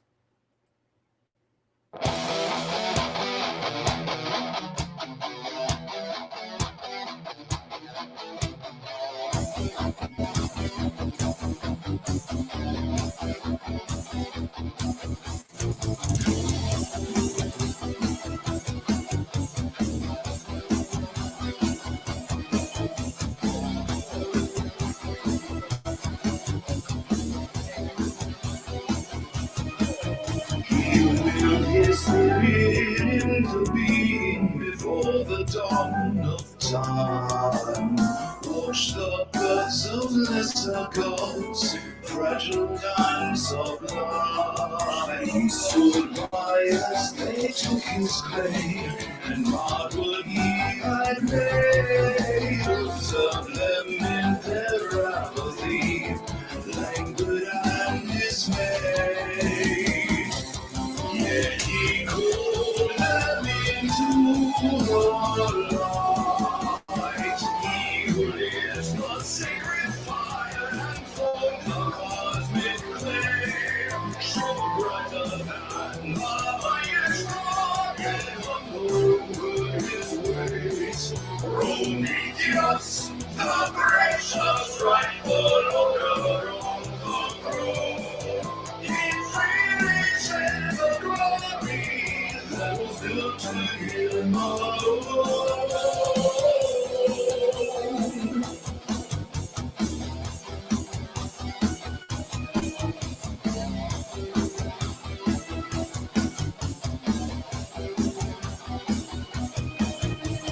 He brought forth chaos, takes us into the night. Set galaxies in motion, worked into flight.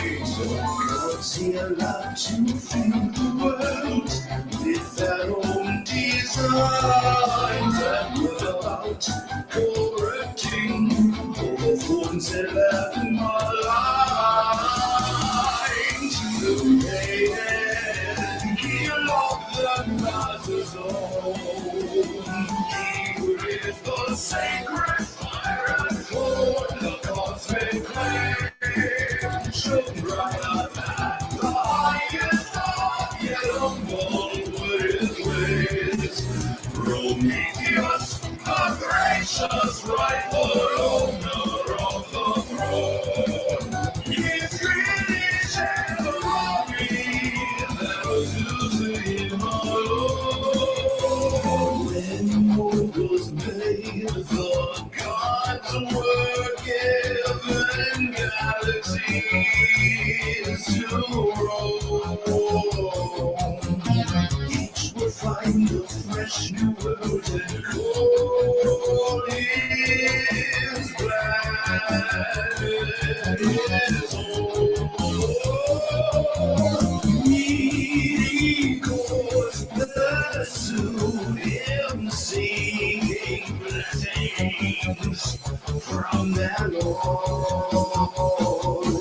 His sanctum were defiled by feet of traveling wolves. Elsewhere passion, soul, dissension, rise among his brothers. He instituted rule and set himself above the other. One by one, the gods so swore allegiance and kissed his ring. Even Lord breathing the upstarts as his king.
He lit the sacred fire for the cosmic clay, shone brighter than the highest god, yet avoided ways. Prometheus, the gracious rightful owner of the throne, he freely shared the glory that was due to him alone.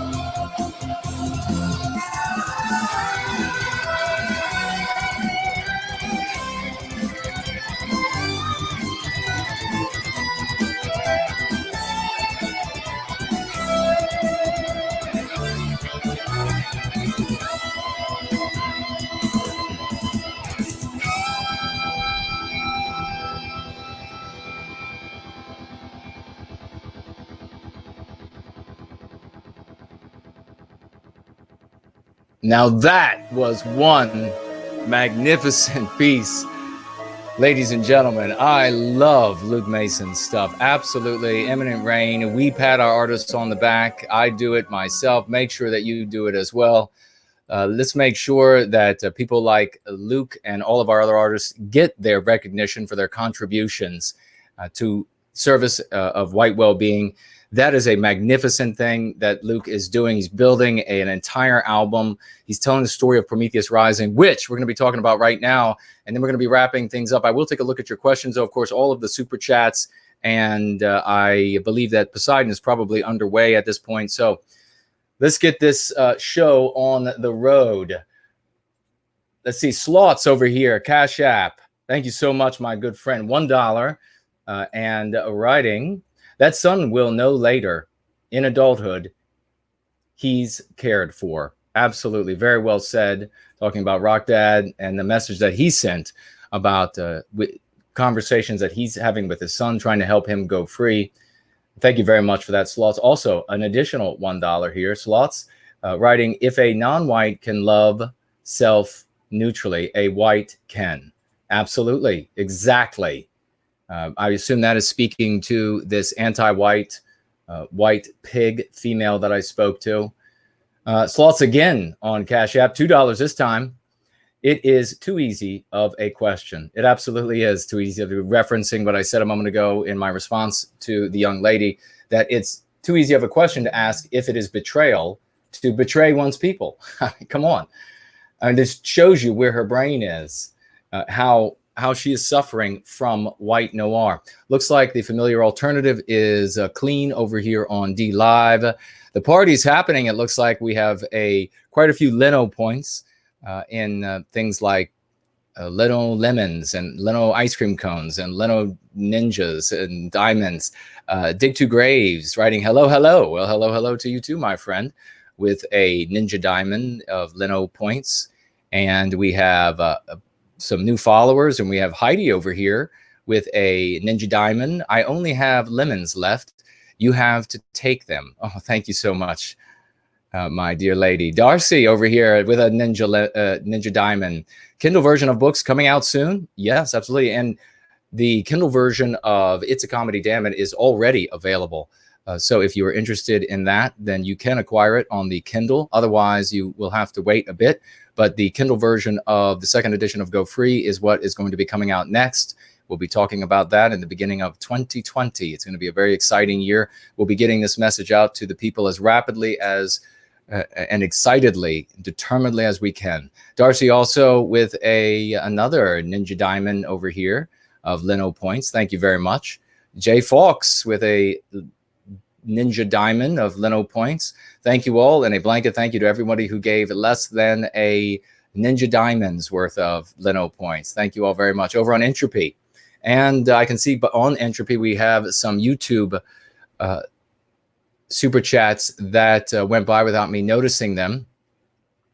We have Machiavellia Sucks super chatting $1.99. Thank you, my dear friend. Talk about loans the Koreans and Indians get. Well, talking about the business loans that when non-white groups come to the country, this may or may not be true. Please consult with your nearest pink-haired, morbidly obese anti-white at YouTube for the veracity of this statement. But the anti-whites provide loans to non-white border crossers and non-white people who are already in the country as well. You can look this up. It's actually fairly easy. Pretend to be a non-white person and you want a business loan, and go to the government website for the state government, county government, federal government. I've done this. You can do this. Everybody can do this. Ask if there are categories of loans and grants. That's the biggest thing. That just give you the money, give you our money to start businesses, and they'll provide you with attorneys, and they'll provide you with tax people, and they'll all of this endless help. And they, for whatever reasons, have channeled groups into certain industries. That's why you see groups take over particular industries. They channel them into certain industries, and then we end up with a new owner class, and we are their workers. We're their proles underneath of them. So that is what that is all about. But again, check with your nearest pink-haired, morbidly obese anti-white at YouTube to see whether or not that is true. Oh, Juan, super chatting $2 over on YouTube. Thank you so very much, dear friend. And writing, stupid can't be fixed. That's exactly right. Obviously speaking to this anti-white female and the immense stupidity. And think about this, ladies and gentlemen. When I said to her in all sincerity that the great glory of the West, a gift more precious than any on planet Earth, has been given to her. It's in her breast, and she can't access it because of the white noir. There for her is nothing but a gaping wound in her chest, and she seeks to fill it with the cultures, with the biospirit of other peoples. She seeks to fill this gaping wound in her chest with the men of other races. That is what this young woman is doing. That is what we are seeing so many do. And that is why we are going to be reaching out as best we can to those who can be reached. Remember, every time you come across one like this young woman in Australia who cannot be reached, if you waste time on her, you might be too late for the one you could have reached. Don't make that mistake. Try to improve your life. Super chatting $3 on YouTube. Thank you, my good friend. And writing, I want to buy flyers. Well, you don't have to buy them. You can just receive them. Reach out to me, and by the means I spoke of earlier, and we can get you a number of flyers. if you want to gift the cause of white well-being and the good work that we are doing here to help folks go free, you just did with those $3. So thank you very much for that. But otherwise, John is gifting us all of these flyers. So let's make use of them. Let's get them to people. Ryan Manley, super chatting $4.99 on YouTube. Thank you, dear friend. Jason, we all get stronger together. You help me in my everyday life. Thank you. Well, thank you, Ryan. Ryan's a big member of the community. Thank you for being here, good sir.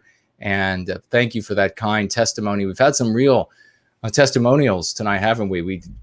The claim that we are the reason for living. I mean, that is absolutely a magnificent service to white well-being. And more people will find, the more that you invest yourself in going free and service to white well-being, the more you will find meaning in you, because the meaning is already there. We're just giving you access to that. That's it. We are just helping you clear away the white noir so that you can tap into that shining supernova in your heart. Questions over here on the question widget on entropy, which of course on entropy, ladies and gentlemen. And by the way, when you super chat by way of entropy, it will cost you less. It's only 15% as opposed to YouTube's 33%. But you can also ask questions on a question widget and vote on questions asked by others. You may even be able to vote on your own question. Samantha Fox asks, Jason, look into Nadia Latif, the non-white, anti-white director of the 2019 anti-white film White Girl. Disgusting. The white girl eats the entrails of the non-white man. Oh. And I've sent you a link earlier. I didn't get it. That really is revolting. Wow. I was just thinking this the other day, ladies and gentlemen.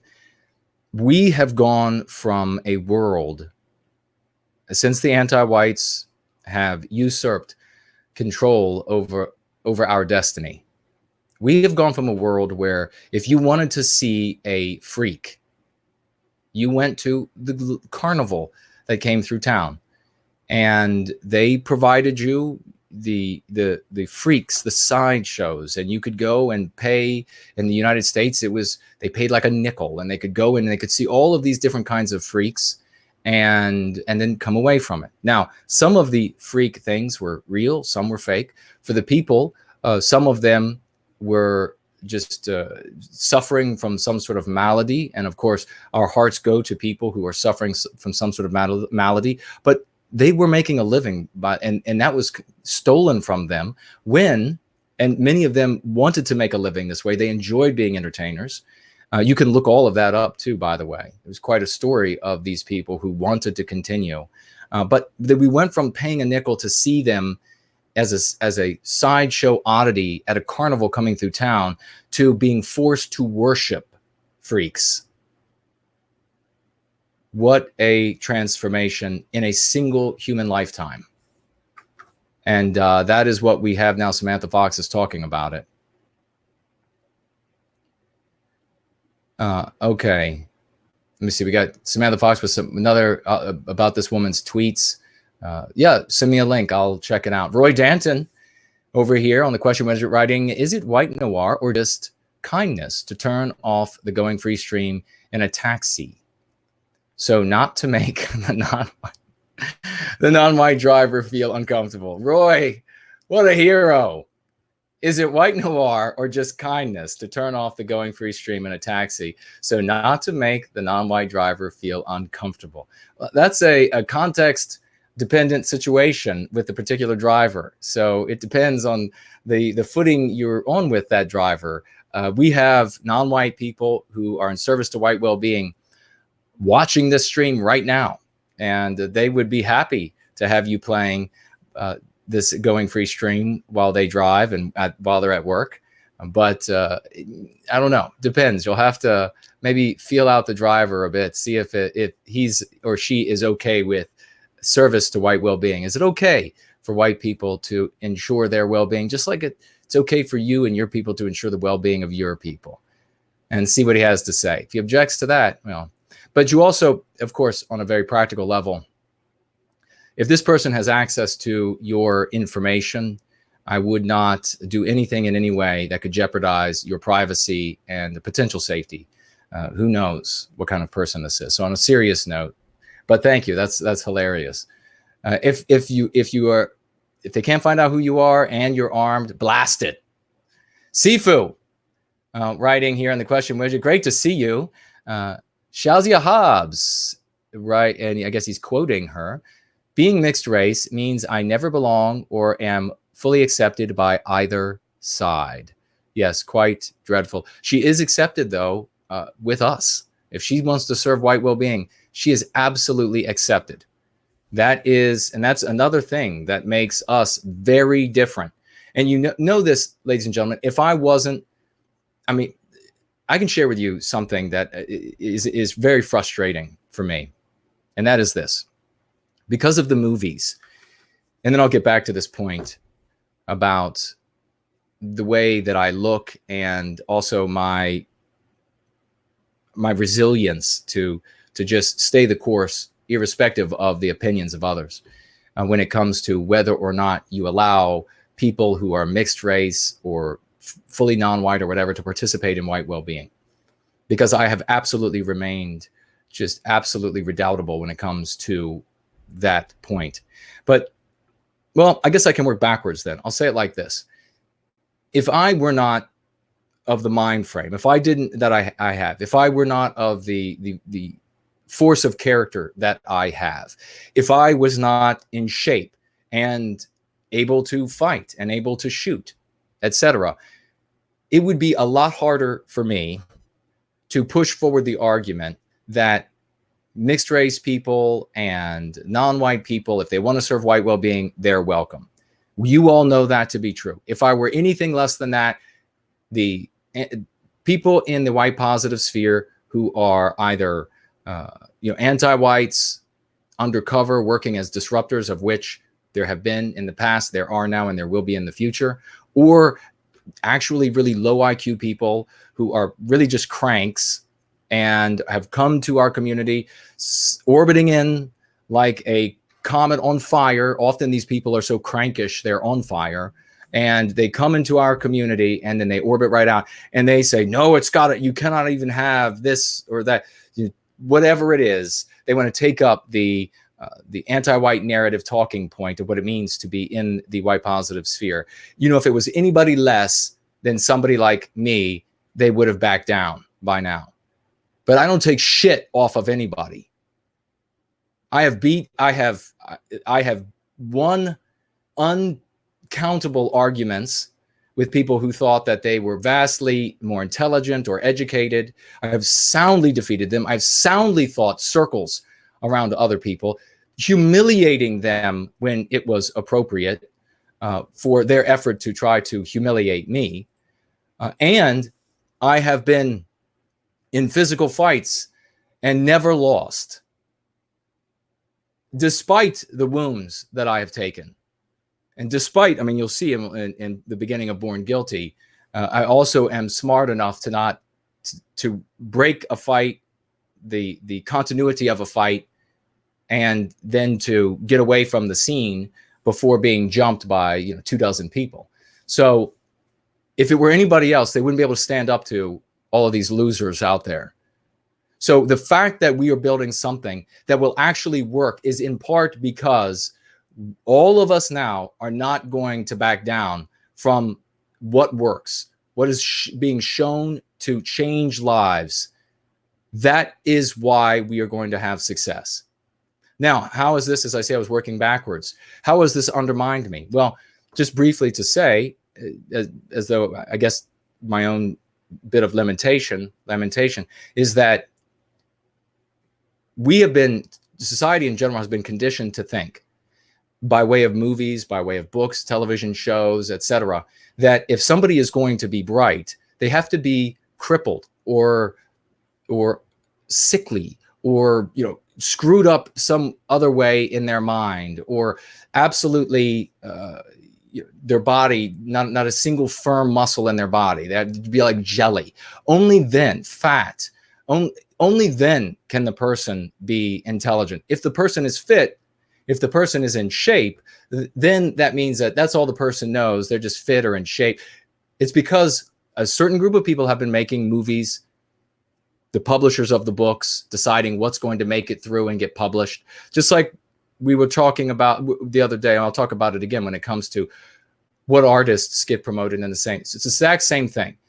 Certain group of people who is more often to be sickly, ugly, muscleless, etc. So naturally, they're going to make the most brilliant people in all of the fiction a bunch of sickly, emaciated, mentally screwed up individuals. And then we all end up, and it's so painful. Now that I've said it, you all are going to notice it.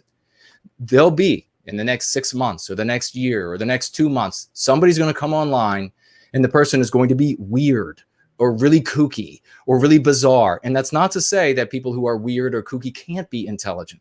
It's just to say that they don't have a corner on intelligence, for God's sake. So how has this affected me adversely? Especially when I was younger, people didn't want to listen to me because I was in shape. Maybe you have had the same problem out there. You're a young man, you're in shape.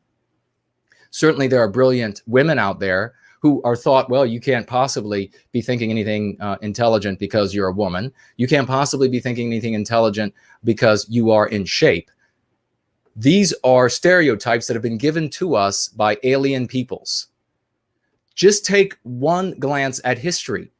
Where do you see the retard geniuses? They are few and far between in our actual history. You don't see retard geniuses. You don't see people that are otherwise, and God bless the folks who are actually retarded and in some way, crippled by some birth defect or something after the fact. I wish the best to them. But look at actual history, at our most brilliant, most honorable, most heroic leaders. And they didn't look like the best chair for them was a wheelchair.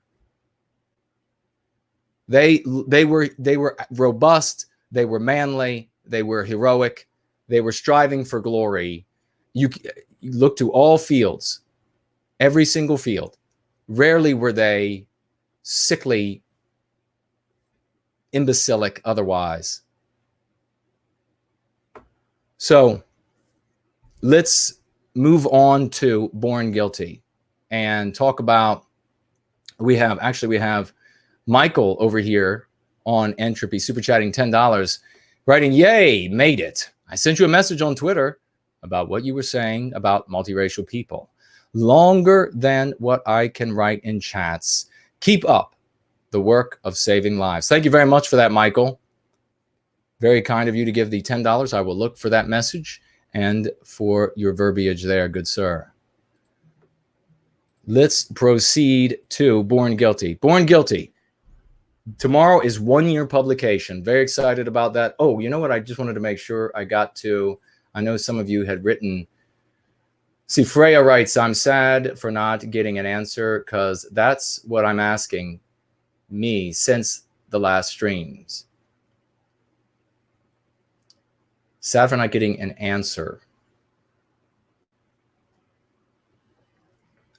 Could you give me some more information? I don't know exactly what you're referring to. If it comes back to me or I think I might know what it is as I'm talking, I'll speak to it. White student transmission. How could the girls, talking about the girl from earlier with the exchange that I had, possibly determine which race or culture she will value above all others without comparing one to another? Well, precisely, she can't. She is just giving an excuse to be anti-white. And that's why as soon as you notice that in somebody, you just move right along. All right. Remember to tag me if you want me to see your comments or questions. And certainly if you super chat, I will absolutely see it. Red Eagle says, quote, just get on your back, honey. Love your style, no white guilt. Thank you for that. Somebody's saying maybe she likes it because Japan is a monoculture, meaning it's just their race's projection. Yeah, exactly. Coconut with some applause. Thank you. Freya, I'm tired. Had to work up to 10 p.m. Have a nice evening. Sleep well. See us next days or weeks. Maybe you could tell us a little bit more about you and your ancestors. CUFF, me and my ancestors. Well, is that what you would like to know, what you wanted to know earlier? If it is, if one of my mods could tag me and let me know if that's what she was looking for. I see an amen, Jason. The call says, well done. Zandrophin, applause, thank you. Minotaur of Rebellion asking about white, using the phrase white shaming. Reach out to me on DM and give me some context about how it would be used, brother. Well spoken. Let's see. Justin Lee, I forgot I restarted my Twitter account from 2017 because of No White Guilt and Red Pill Sunday School. So you have a new Twitter account. It's because you were using methods in the past, I guess, is what you're saying, Justin. Thank you very much. That you now realize are not going to be as effective as the lexicon and dialectics here. Well done, then, if that's the case. There's great Sterling Prices here. Congratulations on 1-year print of No White Guilt. Thank you very much. We're just getting started when it comes to the Born Guilty, ladies and gentlemen. And as I said, there are going to be many distributions of it. Just releasing it to the white positive sphere, even just our corner of the white positive sphere, is not even remotely close. We haven't even fired the engine up. We just sprayed some starting ether in the carburetor and lit that thing up for a moment and let it breathe. The mechanics will understand what I'm saying. And let it breathe, blow a little fire out of the pipes and see a little fire under the hood. And by this first year, that's all this was. We are just getting started. I don't know if you've seen my video, the video I have where the SRT is throwing fire out of the exhaust on the back of the car. That's going to be the coming year and years when it comes to Born Guilty, ladies and gentlemen. Of course, you always see it over my shoulder, just there by the computer, the machine over there. I'm going to read a couple passages, and we're going to talk about it briefly, answer any of your questions you may have, and then we're going to sign out of here tonight quickly. Want to make sure that I have everybody's comments. I did see, Michael, you over on the gardening channel, so thank you for that. I will be looking for that message as well. And so we'll move on. What is Born Guilty? Well, first of all, it is a frame narrative. It is experimental literature. It's a frame narrative in that you, the reader, are invited to stay with me over a weekend at my place, my apartment, which was in the Plains, Virginia, a real place, a real apartment on the property of a millionaire who had fox hunting horses. They were retired dressage, race horses, and steeplechase horses, and the show jumping horses. He also had a Clydesdale for the carriage and the sleigh that they had. Beautiful. The apartment was a nice apartment, a little smaller than I would expect a millionaire to bother to live in, but I guess he wasn't in it very much, because he lived in this apartment by the barn where his horses were, and he did this while the mansion home was being built on the property, and then leased this property out. I came to live in it. I decided to travel all the way from Washington, D.C. out to this property in the Plains. So it was one hell of a drive, let me tell you, but it was worth it. It was a magical place, and it is now a place that lives for all time, for all of us, when you visit me in Born Guilty. You come to see me in Born Guilty, and one of the first things that I mention when you come to see me in Born Guilty is the magic that we are able to traverse time and space, to be together at that place, at that time that you read those words. I may have come to you, or you come to me in this sense, the place come to you through laws preventing this from happening, through laws preventing this kind of material being in your hands. And certainly there will be more laws like that in the future, through book burnings that are happening all the time on platforms like Amazon and others. And yet we're able to come together in that moment, you with me in the Plains, Virginia. And over a couple of days, I serve as your mentor and your host. We talk in these vignettes during the course of the time together. I speak directly to you. I name you the only name I could possibly give you, since I don't know your actual name and I don't even know what sex you are. So I refer to you as reader.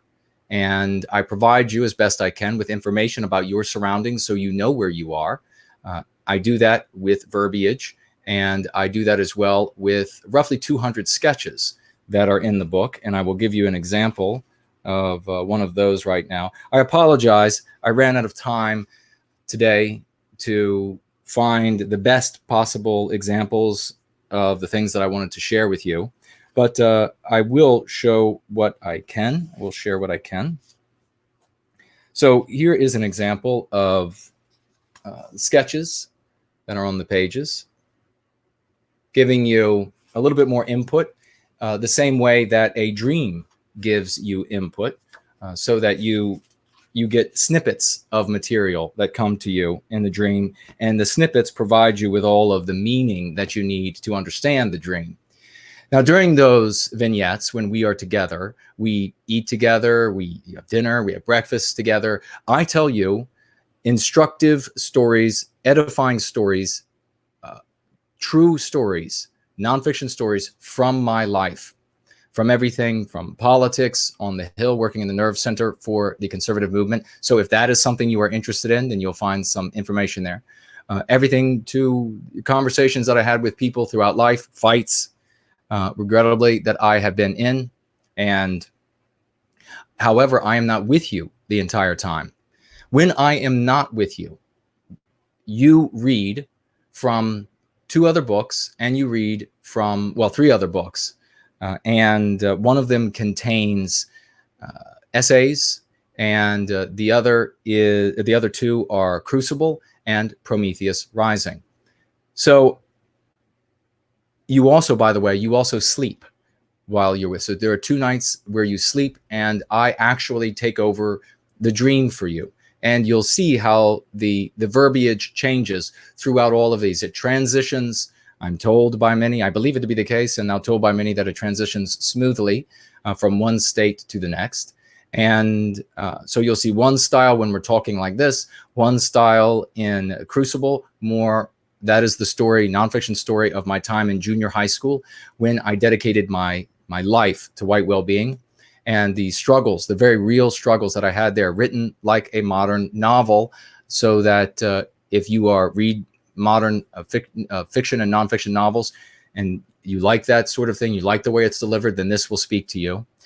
I also write, of course, in a very different way during your dreaming segments, because, of course, you're dreaming there. And then finally, I write in a lyrical mythopoetic style when I write Prometheus Rising, which is a book about our creation as a people, fiction, obviously.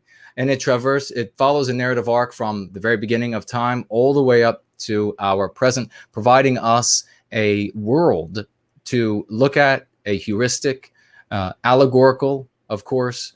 And so you'll find many layers of meaning directly to our real world struggles, and be able to navigate your real world struggles by way of that document. It's a frame narrative in that the vignettes frame the other stories that take place within inside that narrative. There are also there's a unique device in the book that requires some thinking to understand. So some people to figure out and to be able to enjoy. Some people, upon reaching it, they reach out with a question for a tip. So I will provide the tip right now, and that is, when you come to the unique device, it is not an error in the printing of the book. Instead, reflect on the context, where you are in the story, what's happening, and then follow the English alphabet. That's all you need to know to figure out how to resolve the unique device, and you will, as have been told by a great many, you will thoroughly enjoy discovering how it works, and then the writing style that follows and what's communicated thereby as well. So I will also answer any questions while I'm talking with you all about Born Guilty. and questions about distribution, questions about using it to wake people up, questions about what's contained in the book, anything you're interested in. But if you come up with something you'd like to know, or you have an idea for expanding the reach of Born Guilty or something of this nature to help more of our people to go free, just be back with us on Tuesday. Jared George and I will be doing an after hours stream, and we are going to be talking about Born Guilty, sort of a bit of a celebration of the 1 year anniversary as well. And we will take more questions then on the book. And of course, we will be talking about it. It is definitely a eye-catching and arresting image for the front of the book. This, of course, has a lot of meaning sewn right into it. If this image were to get out to millions, hundreds of thousands to millions of our people, that would stop them dead in their tracks, the cover alone, because they're going to understand what is conveyed. That as innocent as we can be, brand newborn baby, still wet with birth, that we are automatically condemned as evil before committing any crime, and that you have to live your whole life trying to disprove these allegations. That is what the cover conveys. That is why Mixer, for example, censored me off of that platform. This was all they saw, and they saw the power of it.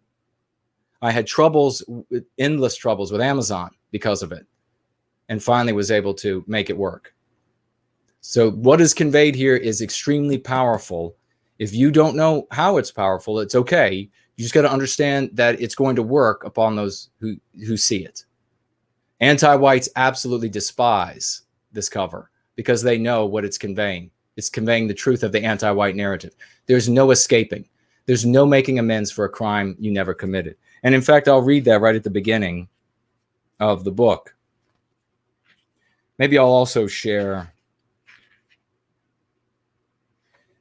This is the opening image that you see in Born Guilty. You are coming out of the woods, and you can see the property that's laid out in front of you there. There's meaning there as well, and we speak to that in the book. So I will read, speaking directly to what I was just saying.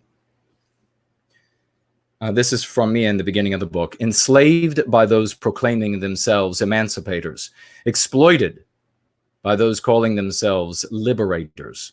Ours is an extraordinary oppression because we are named oppressor at birth, an egregious persecution because we are named persecutor at birth. Ours is a tormentor that justifies escalating cruelty by merely invoking our names. Ours is an inescapable affliction because atonement cannot be made for a grievance never committed, nor will peace ever be made with one so named at birth. That is why the anti-whites hate the shit out of this book. That is why they hate that cover. They know that they need to keep you thinking that you can atone for something you never did your whole life, and you'll never make one jot of difference. Not even a modicum of difference. Now, the book is thick, but don't be intimidated by that, because since it's broken up into these smaller books, vignettes, the sketches, the artist sketches, the essays that are in the book, it'll be easier to work toward the end of those segments. Each time you come to a new segment, it's only going to be so many pages long. It'll be easy to work toward the end of it and then move on to the next segment. So let me see if anybody is saying anything, and then if not, I will move on to the first reading, which will be from Crucible, my time in junior high school, when I made the decision to fight for our race with my oratorical abilities, as well, regrettably, defend myself with my fists. Brand Danger over here writes, I'd like to get a t-shirt with the branded white baby on the front of it. Well, we do have, it's not up right now. We do have that. And maybe I'll do that. I was leery of bothering with putting it up because I figured that maybe only Brant Danger would be the only one to buy it. But maybe we'll still put it up. Who knows? I mean, you have to be, it's going to get attention. Don't go through, because when the anti-whites see this, they're going to get violent. So don't be in an anti-white area and expect not to have some sort of blowback. But if you are someplace else, or if you're armed or otherwise can defend yourself, be armed. If you're in a country where you can be armed, if you can, then yeah, I mean, we'll make it available, because it's a great way to immediately say to people, look, this is the world that you live in. Tall Kevin says, any new books coming out? Well, we're going to, in 2020, we were going to make Prometheus Rising as a standalone, and it's going to have a little bit of extra material in it that you don't get in Born Guilty as well.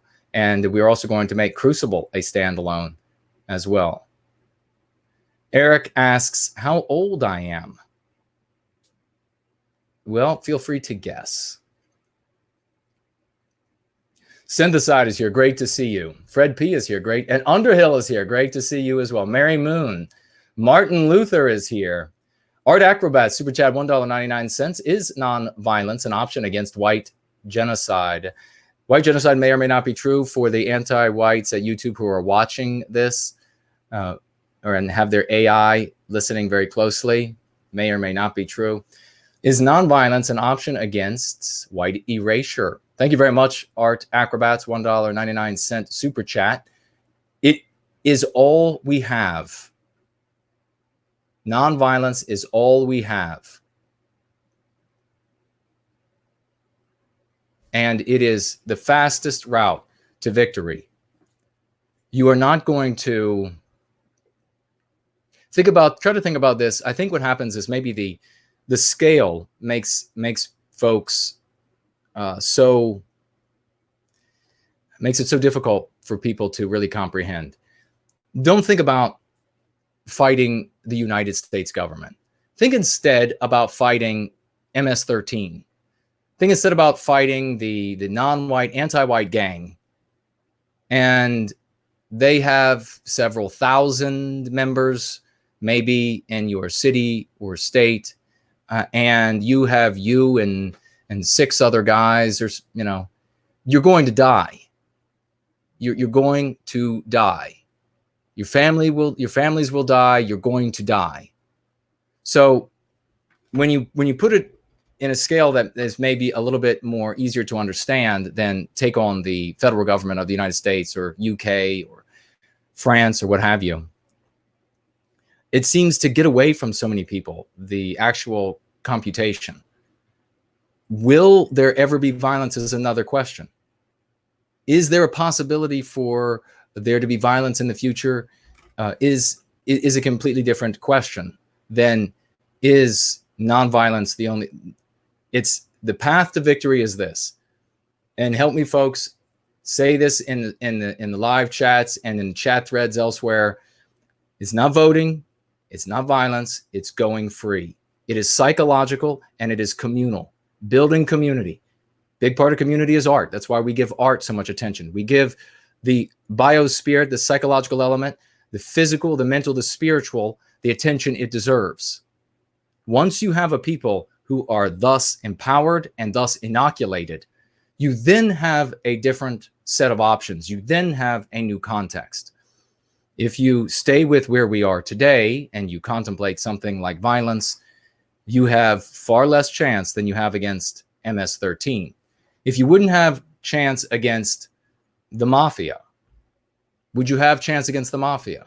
No. You're not going to have chance against the United States government, many trillions of times more powerful than the mafia or the MS-13.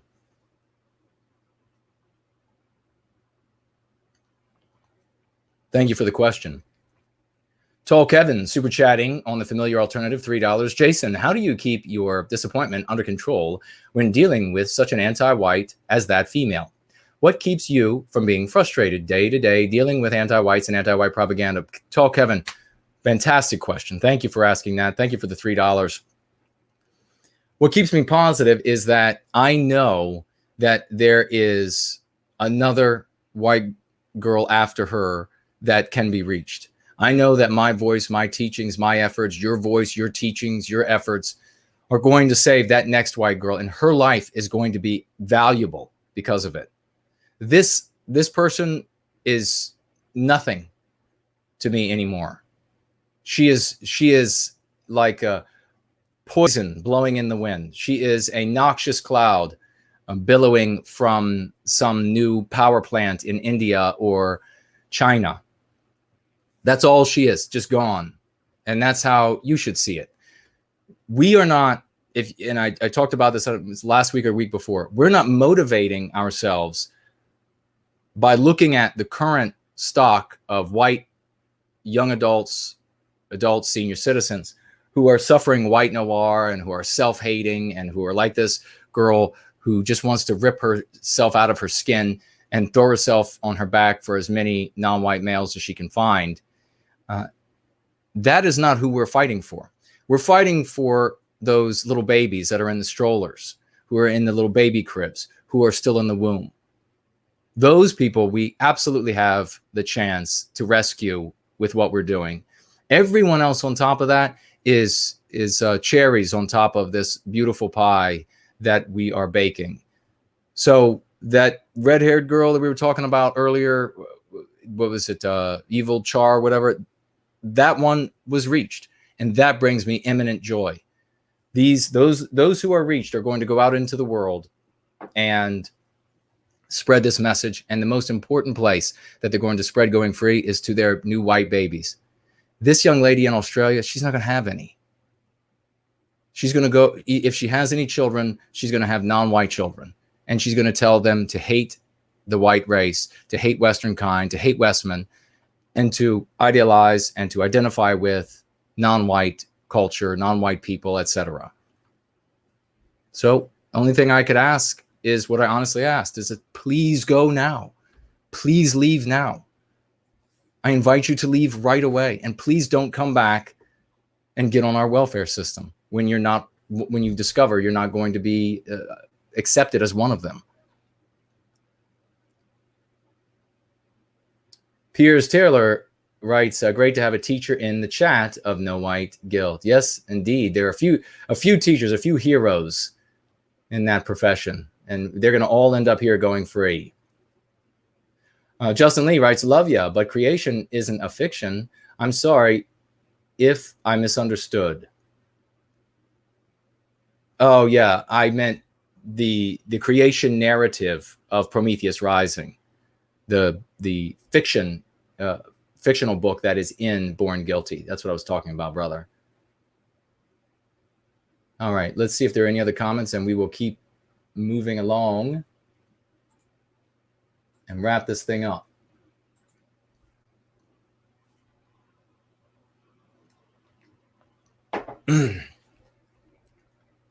All right.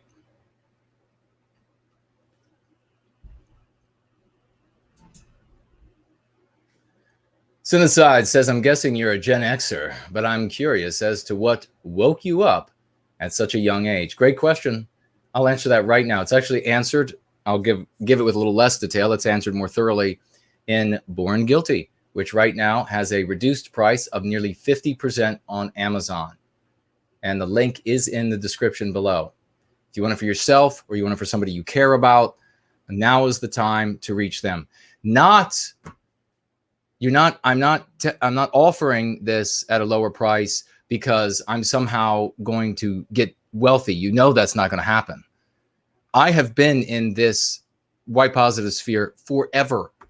No one gets rich here. The only people who make money is the ones who only buffer up against the white positive sphere and who come in as merchants, and then they're selling their wares and their generalized books and everything to the nationalists and the patriots and the conservatives. That's where money is. If I was a money grubber, if that was my objective, I wouldn't be saying any of this, and I would be talking with the conservative community, just trying to sell them on politics and patriotism. So it's not about that. It's about saving our people, getting the information out to people who need to hear it. I am selling something that I live first and foremost, that I prove a success first and foremost. We have proof of concept in spades, in absolute spades. You all have seen it just in this in these conversations during Go Free streams, just in the time of 1 year. 1 year. We have had 3 people get off the path to suicide. 2 before that 1 year was not, I guess, not adding the babies. And the babies got started the year before that. But other people in the span of 1 year getting off alcohol, getting off heavy drugs like heroin, other kinds of lighter drugs, people doing other things just as important, getting off cigarettes, getting off either too much alcohol total, getting into better physical condition. That's just as important, because it is just as necessary, a requisite to accessing your true physical, mental, and spiritual potentials, which otherwise are going to go untapped. You'll never know how bright you can be. You'll never know how of good a shape that you can be in, how good you can look, until you tap in to those assets that you have in your veins. The anti-whites don't want you tapping into those assets. Rest assured, this is the path that makes it happen. There's nothing else like it, what we're doing here. So if we've accomplished, if you've seen this, you've been watching just the Going Free streams over just the last year, and you're seeing the kind of testimony, we just received testimony today that it was Going Free is the reason for living. Imagine what I have heard over the course of my life teaching these things. So I'll answer the question right now, set aside. I'll sum it up. I was in preschool, Christian preschool in Northern Virginia, right outside of Washington, D.C. And we went into, we were brought into the classroom, and this was a multiracial, but predominantly white. And the teacher, 2 teachers, I don't know if it was a teacher and a teacher helper, but we always had 2 teachers and the preschool. And pardon me, they had an easel, they had a big board, and on the board were drawings. It had pages, paper pages, and there were cartoon drawings, and they were teaching us good behavior and bad behavior, kind of thing you teach to preschoolers. And as they went through, this is bad because you see this little boy is pulling hair. This is bad because that little boy is stealing a toy. This is good because this little girl is helping this other person to get into his or her seat. As they were doing that, I noticed that all of the drawings of the kids that were doing bad things were white little boys, and that all of their victims were non-white little boys and little girls.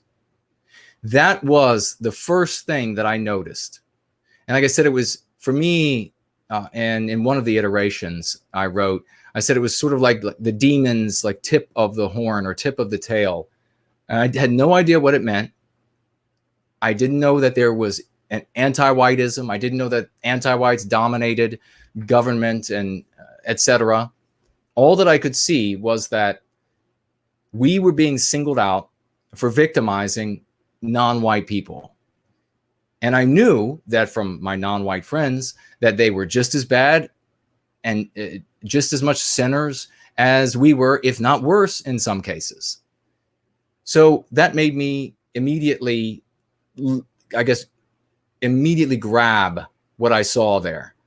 And I did this in other ways. I mean, this was just from my earliest years as a child. I could notice anomalies in patterns.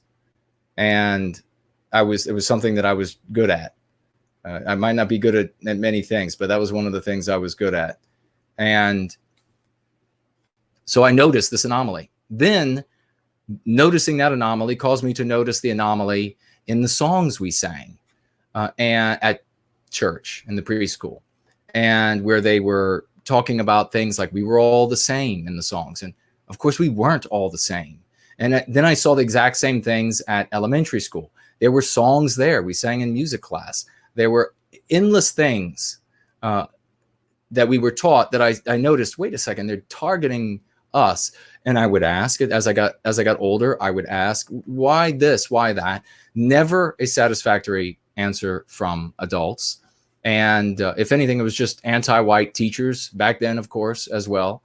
And it wasn't until I reached where in the United States, in this part of the country, you have what's called junior or middle school, junior high school or middle high school, which is very often 7th and 8th grade, and that is 11 roughly to 13 years of age.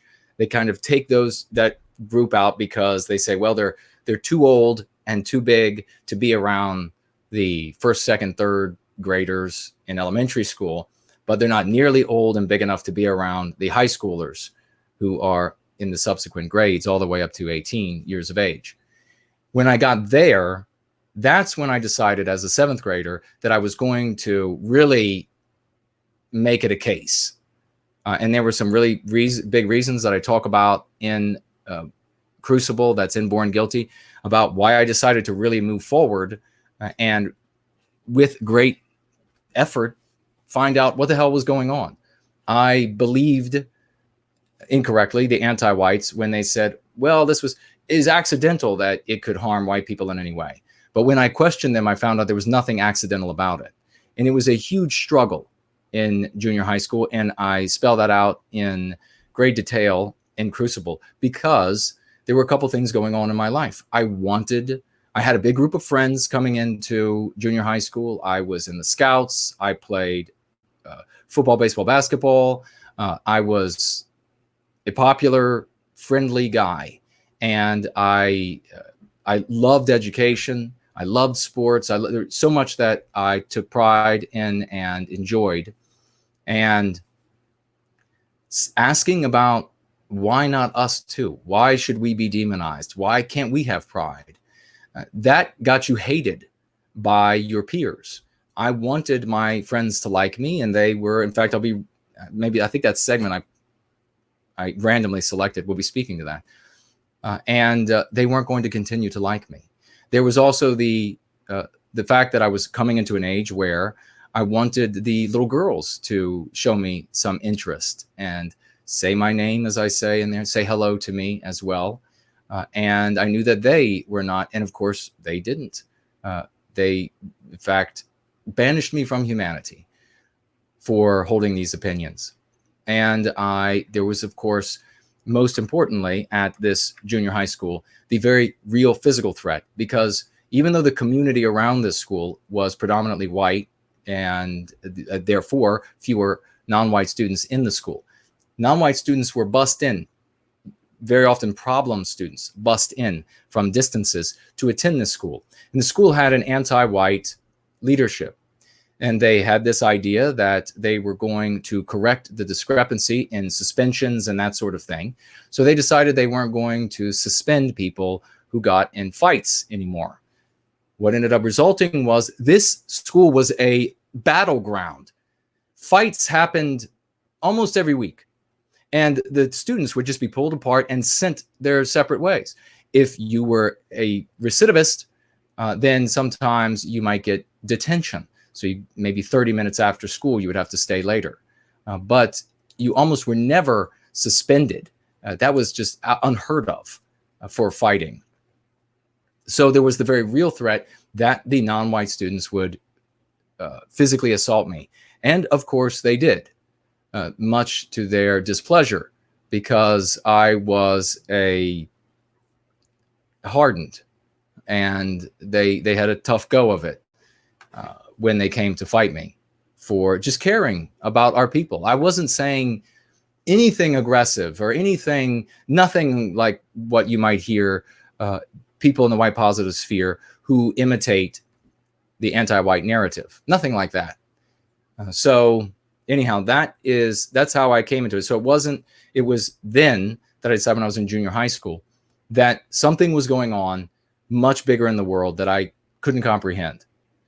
But I knew that my people were somehow handicapped. And all I could think to do all the way back then was, if I can help in some way, and that's how I've been living my life, if I can help in some way to free the great Western spirit that's inside of us, that I saw manifest in all of these magnificent deeds, if I could somehow free these people of anti-whiteism, I didn't know it was called that then, I hadn't given it the name at that time, then that great Western spirit would come out and we could correct what was wrong in our society. I simultaneously, because of my connection with my one of my brothers, he was very sickly when he was born, I was focused on the harm being caused to the even the younger children than myself. I knew I was a child. I saw what was happening to us, and all I could think about was, if it's bad for me, how bad is it going to be for these little guys?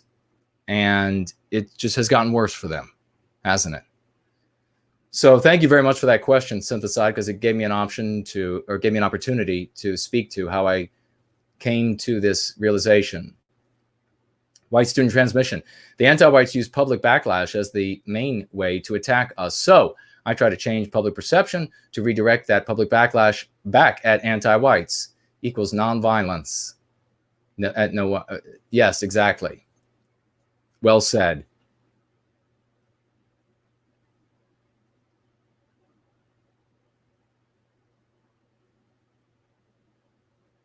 All right, let's see.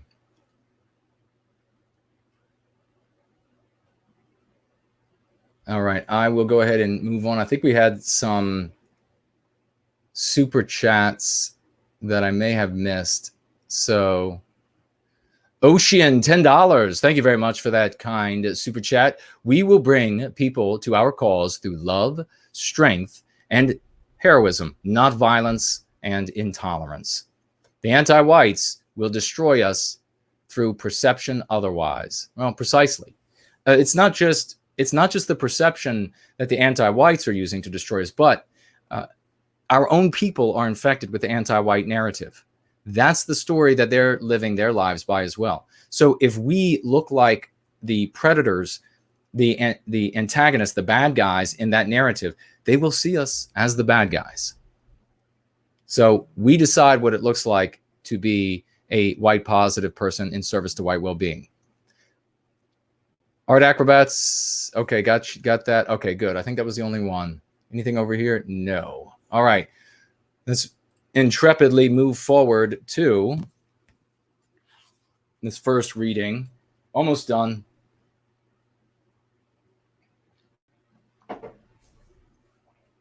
Still trying to recover the voice, but we'll make it through this. This is from Crucible. Speaking exactly to actually what I was just talking about. I was isolated within days and hated within weeks. With the exception of my closest friends, fear of the smear and fear of anti-white violence drove most of the boys from me. They didn't hate me. They were afraid of me, or rather, afraid of my opinions, afraid of all the cruel ideas and evil personas the regime, through the media and educational systems, had calculatingly linked to the well-being of our people. But the boys avoiding me was trite compared to the behavior of the white girls. Many of them detested me. To them, I was an outcast, and they made sure I knew it by chastising me, by burning me down with contemptuous glares. Everyone knows how badly we treated them. The white girls scathingly tried to shame me. So young, and already so well-versed in anti-white catechisms. We owe them. What's wrong with you? Don't you get it? These 11 to 13-year-old white guilted girls acted like they knew exactly who I was, like they had seen my type before. To them, I was suddenly a neo-Nazi, a Klan member with a long, dark history of violence and criminal behavior. Their stares were unceasing and caustic. They made it unmistakably known that I was kicked out of humanity, that I was despised for holding unauthorized opinions. I was in a state of shock. I couldn't reconcile my questions with the hatred directed against me. And just when the sting of their hate sank into my heart, a message crippled me with fear. Non-white 8th graders were angry over my suggestion that a portrait of Lee or Jefferson hang in the Commons, and they were going to beat me down. I had no idea who these tolerance enforcers were, but I had every reason to believe their threats. Not only did the school's leftist administration seldom punish students who got into fights, typically just pulling them apart and sending them to class, but fighting garnered status, especially when it was for a righteous cause. Terror wrapped her cold arms around me as I realized I was being hunted by unseen predators. I knew it was only a matter of time before they found me. The school, by the way, ladies and gentlemen, I know some of you come from very small parts, small towns. The school had right around 1,000 students. So don't think of your maybe even your school. I talked to one person the other day who had grades 1 through 12 in one building, and they had like 400 students. So don't think of it in those terms. This was a large facility, and you could very easily not know people in the school and not have any idea who, in this case, as I did not, who was coming to fight me. I didn't know until they came to fight me. So that is the reality of that, and you'll see a lot of things there. You'll see me struggle. You'll see that I surrender.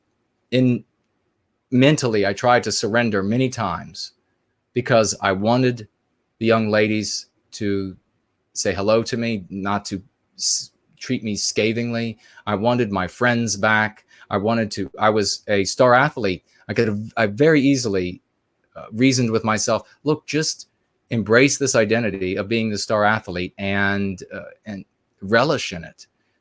But my heart always fought back, said it could never surrender. It could never give up for our people. So even though there was these ultimate costs again and again, I kept turning back against my mind. And you'll see those struggles when you read through Crucible, and you'll see those parallels to your life. You'll see the exact same things that you saw in your world. I've had this said, it's got to be hundreds and hundreds of times now, people writing me and saying, this is the exact kind of thing I saw at my school. It was like being at school again. You'll see the same things. So let me just see if anybody has. No, the 7th and 8th grade, Seaver asking about was my class 1,000 students? No, 7th and 8th grade together were 1,000, roughly. All right, let's see. Does anybody else have any questions? It looks like the super chats are good. I'll move on to the next reading, and we will almost be done here. Tall Kevin just super chatted on the familiar alternative. Thank you, dear friend. Writing Jason, writing with $1. Thank you very much, brother. Jason, feel happy you found your purpose in life. Some of us, don't have that privilege where it takes us most of our lives to find it. Consider yourself blessed, man. Well, thank you very much for that. And you know why? I'm also blessed because good people like you finally found the path, and you're going to join me here. That's why that's another reason I can feel blessed. Thank you very much, brother, for those good words. Run down that path, Tall Kevin. Run down that path for white well-being. Catch up to where you would have been, my man. You'll find so much meaning there. You won't believe that you were even living before. Never felt guilty, writes amen, Jason. Thank you very much for that.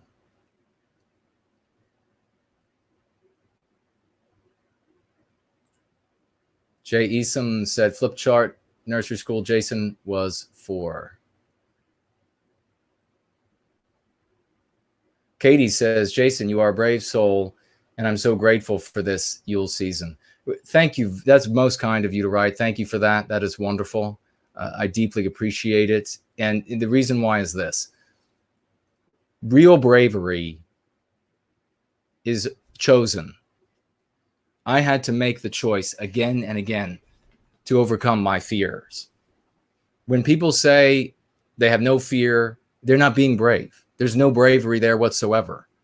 They either don't conceive what's going on around them, don't conceive of the pitfalls. You see that very often with people who are suffering the Dunning-Kruger effect. They have no idea what could go wrong, and so they launch out into the consequences with seemingly no fear. And that's because they don't perceive what could go wrong to them.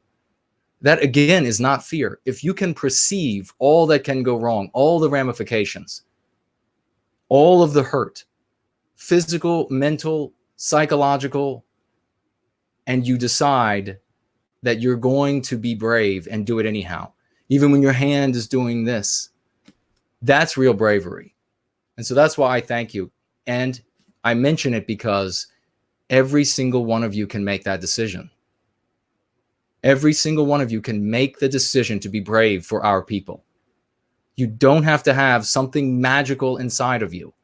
It is merely a choice. It is something that you can tap into and win as a consequence. All right.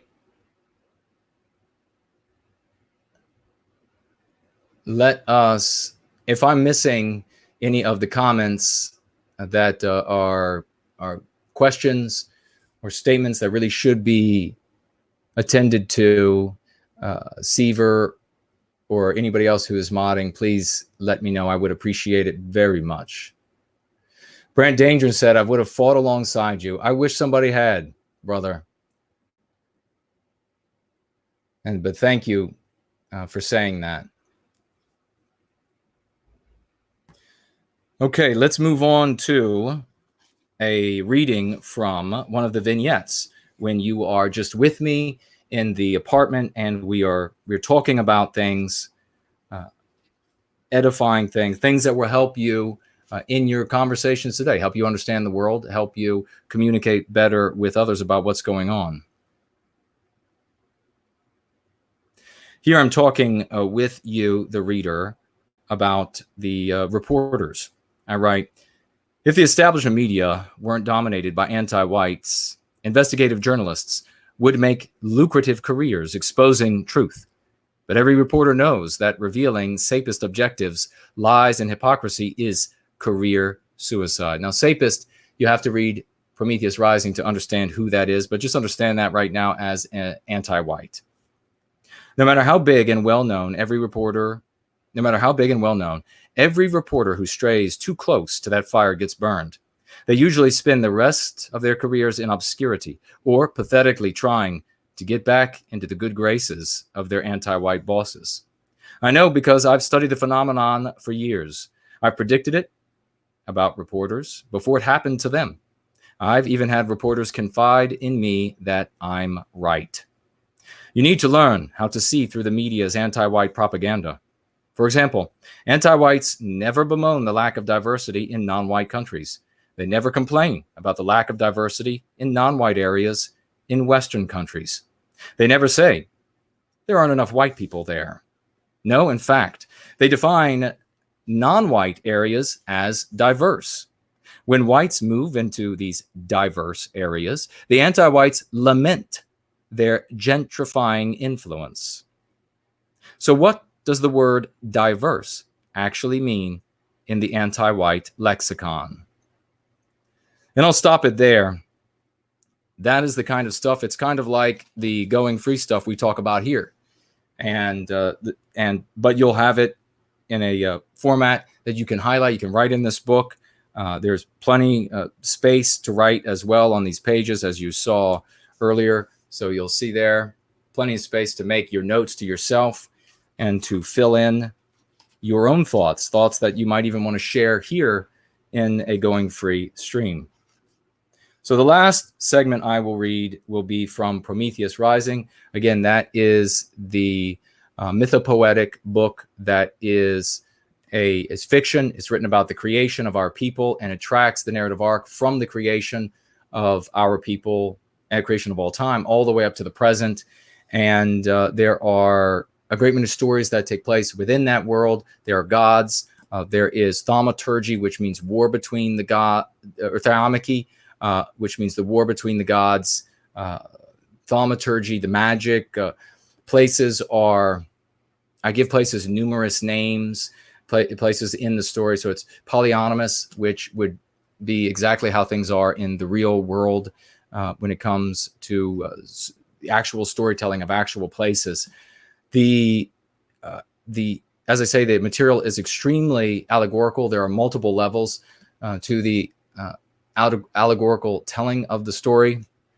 So you'll be able to glean many different lessons from different portions of Prometheus Rising that will be able to help you in your life, understand the world that we're in, and more importantly, put it into a context that is accessible, very easily accessible to your thinking, just to your deductive processes in your mind.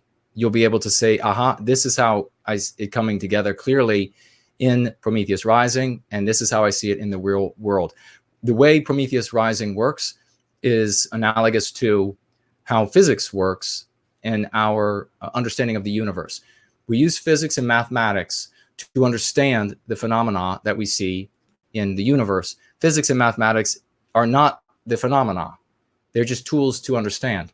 Prometheus Rising is a tool to understand our social phenomena.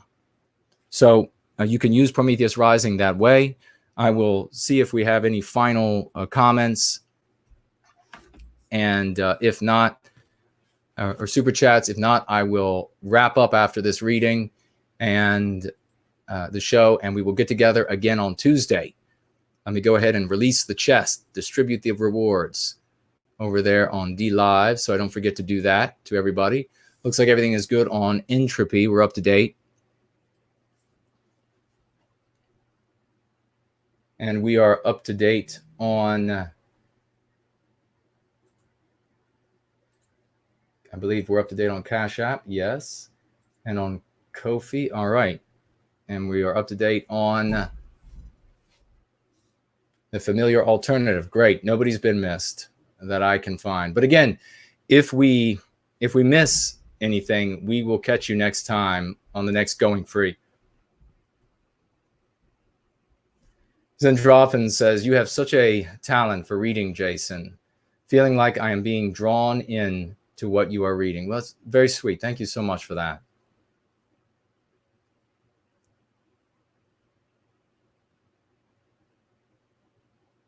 Siva is asking, can we see the picture of the jacket flag in the Born Guilty? No, you can't. That would have been, that's actually in Crucible. I mean, maybe I'll put it in, although maybe I won't.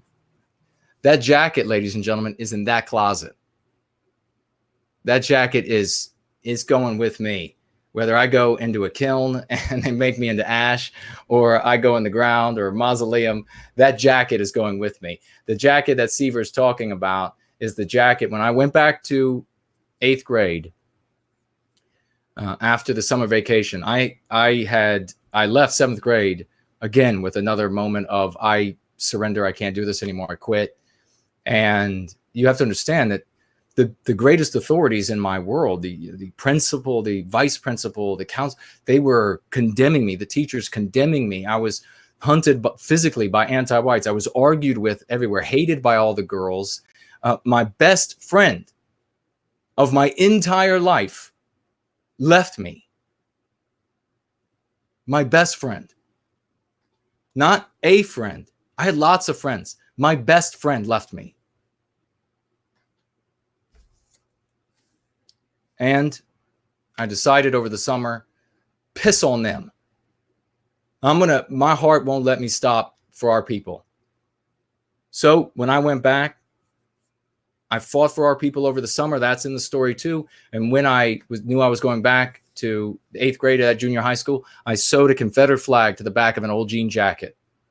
because I wanted to declare my rebellion against anti-whiteism.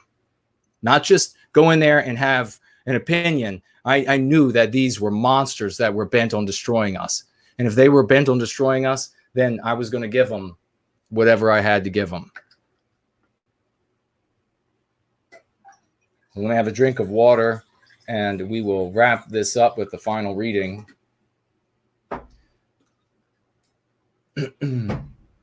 And if you all have any more questions. Oh, but I was going to say to Seaver that maybe I'll have I don't know. I think about Eric writes here with you, Jason. Thank you very much.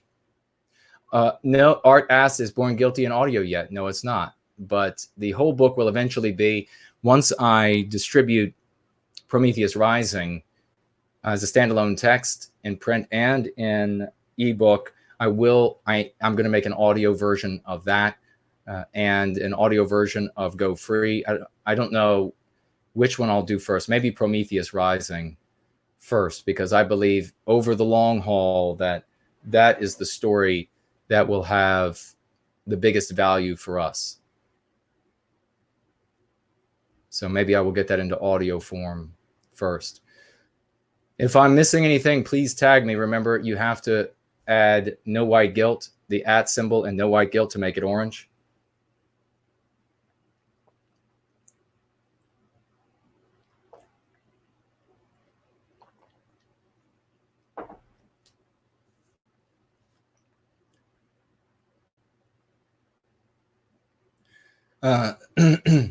Cindy Ben saying that she was watching Colin and is interviewing a person I went to mostly non-white school. All the white kids were bullied. Yeah. They had to drop out, had ruined lives because of it. Yeah. Yeah.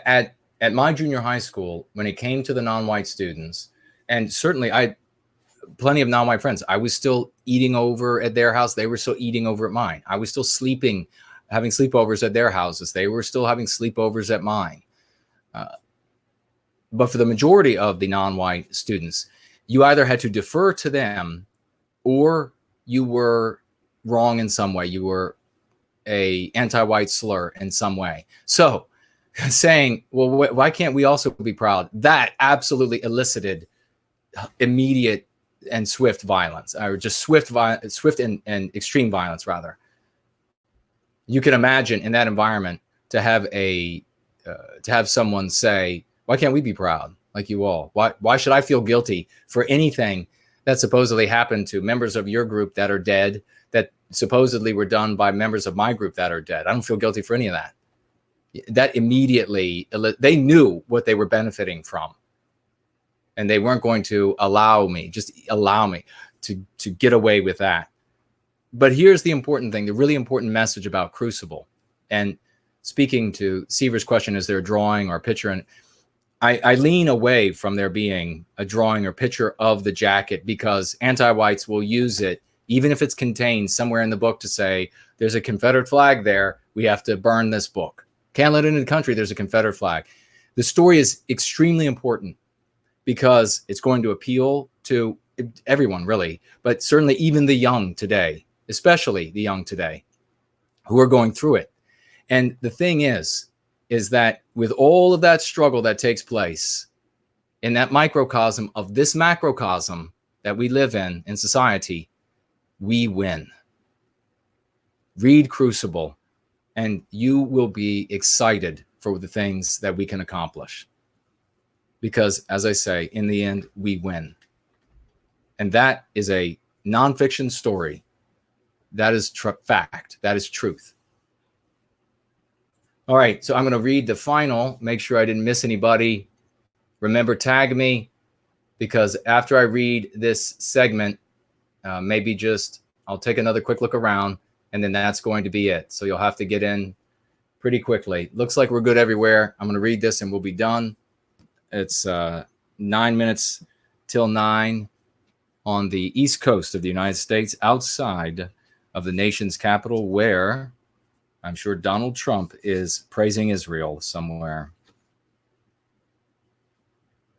Okay, this is maybe not such a great segment for me to try to for me to try to read with my voice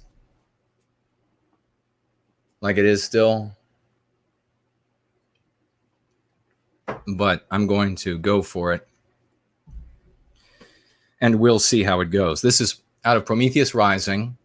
This is King Layson is a part of the story, this particular king. And he has traveled and come across a god in the form of a wolf. It's one of the allies.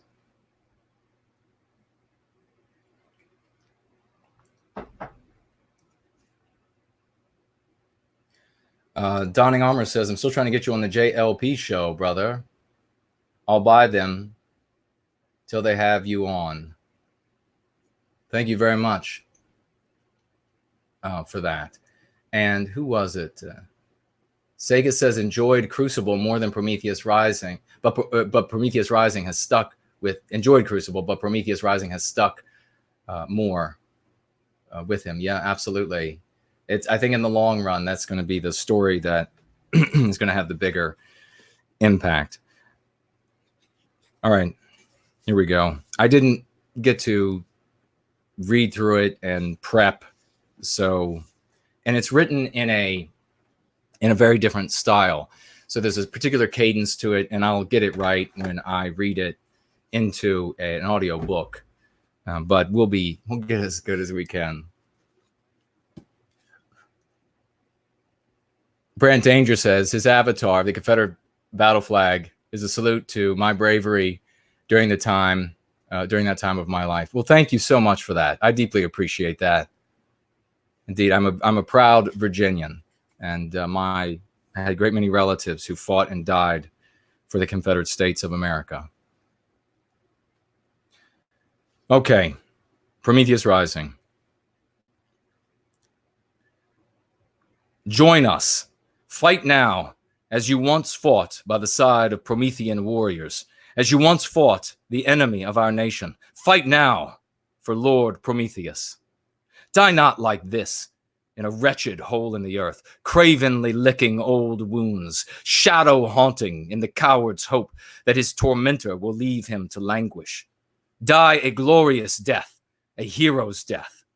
Let Zushin come, and we shall meet him in open combat, there to slay him with mortal wound, or to die as brothers in the name of our Lord.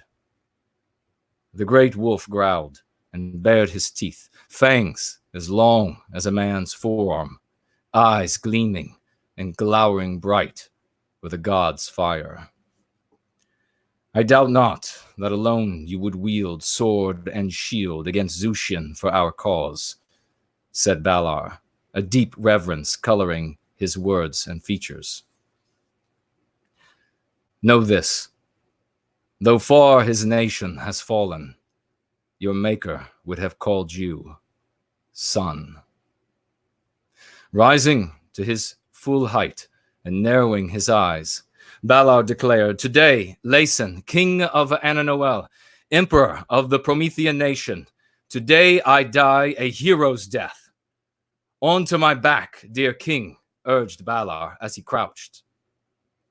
Through the king surged a great thrill of power, Balar's power, filling his veins as they leapt forth from the glade with a gale's ferocity. Fall back, shouted Adalas of the Argonautum, driving his sword into the throat of a Serenim, arrows thick as flies hissing all about him. In full flight, the Prometheans sped for their lives, sending arrows on high arcs, hoping the wayward shafts would bite like vipers the flesh of the foe. But against the hastening enemy came a force sudden and unexpected, a collision like to the anvil that cracks under hammer, throwing winged sparks and ringing in the ears. Then it was that the Argonautum saw the king atop a lupine steed, his sword naked and flaming in the wooded twilight, his body aglow with a silvery sheen, as if in him was the light of the stars. Loud as thunder, hard as steel came Balar, great wolf of the Valaroma. Against his wrath, the enemy withered and broke as dried reeds swept aflame by a scorching wind. Together, he and the king plowed a deep, sanguinary swath through the enemy's lines. Those who yielded not to flight forsook the pursuit of the Argonautum and turned instead their fury on wolf and rider. Seeing this, the Argonautum wheeled and regrouped. Sounding the horn of Sarpedon, they advanced on the unguarded rear of the enemy, hewing them where rooted they stood. Like a falling star streaking through a night menace of glowering clouds, so too did Balar and King Lason streak through the body of the foe, cleaving them to the death with sword, fang, and claw. Again and again, Balar dashed from contest to contest, blood spattered and menacing, the gore coating his hide. Yet Balar was not without hurt. For as he and the king gathered their harvest, Balar suffered from countless wounds. Long were their efforts, and deep into the enemy had they plowed, when a gully hidden amidst the underwood snared Lord Balar, and he stumbled. And the king was thrown. Crashing to the earth, Lason sprang to his feet with sword in hand, and he assailed the enemy as a man no longer desiring life, but possessed by an undying wrath and a glorious destiny. Bright gleamed his sword as a spire of glittering ice, veined with the blood of the enemy. 4, then 6, and then 10, now 20 were piling high round the king, a wild gleam in his eyes, a madness of purpose, and a fearlessness now overcoming him. For he began to chant as he slew the enemy. The darkness is dying, the climbing sun. The dawn is rising. The night is done. And that is where I will stop for now. Prometheus Rising in Born Guilty, ladies and gentlemen. A scene against anti-whites, the enemies there. You can now find Born Guilty at a reduced price on Amazon, nearly 50% reduced for the special price up through next Sunday. Please use it to better yourself, to better those around you. You will find a great many tools. And when you do, I want you to come back to me with your own stories of victory. And I know then that we together will go free.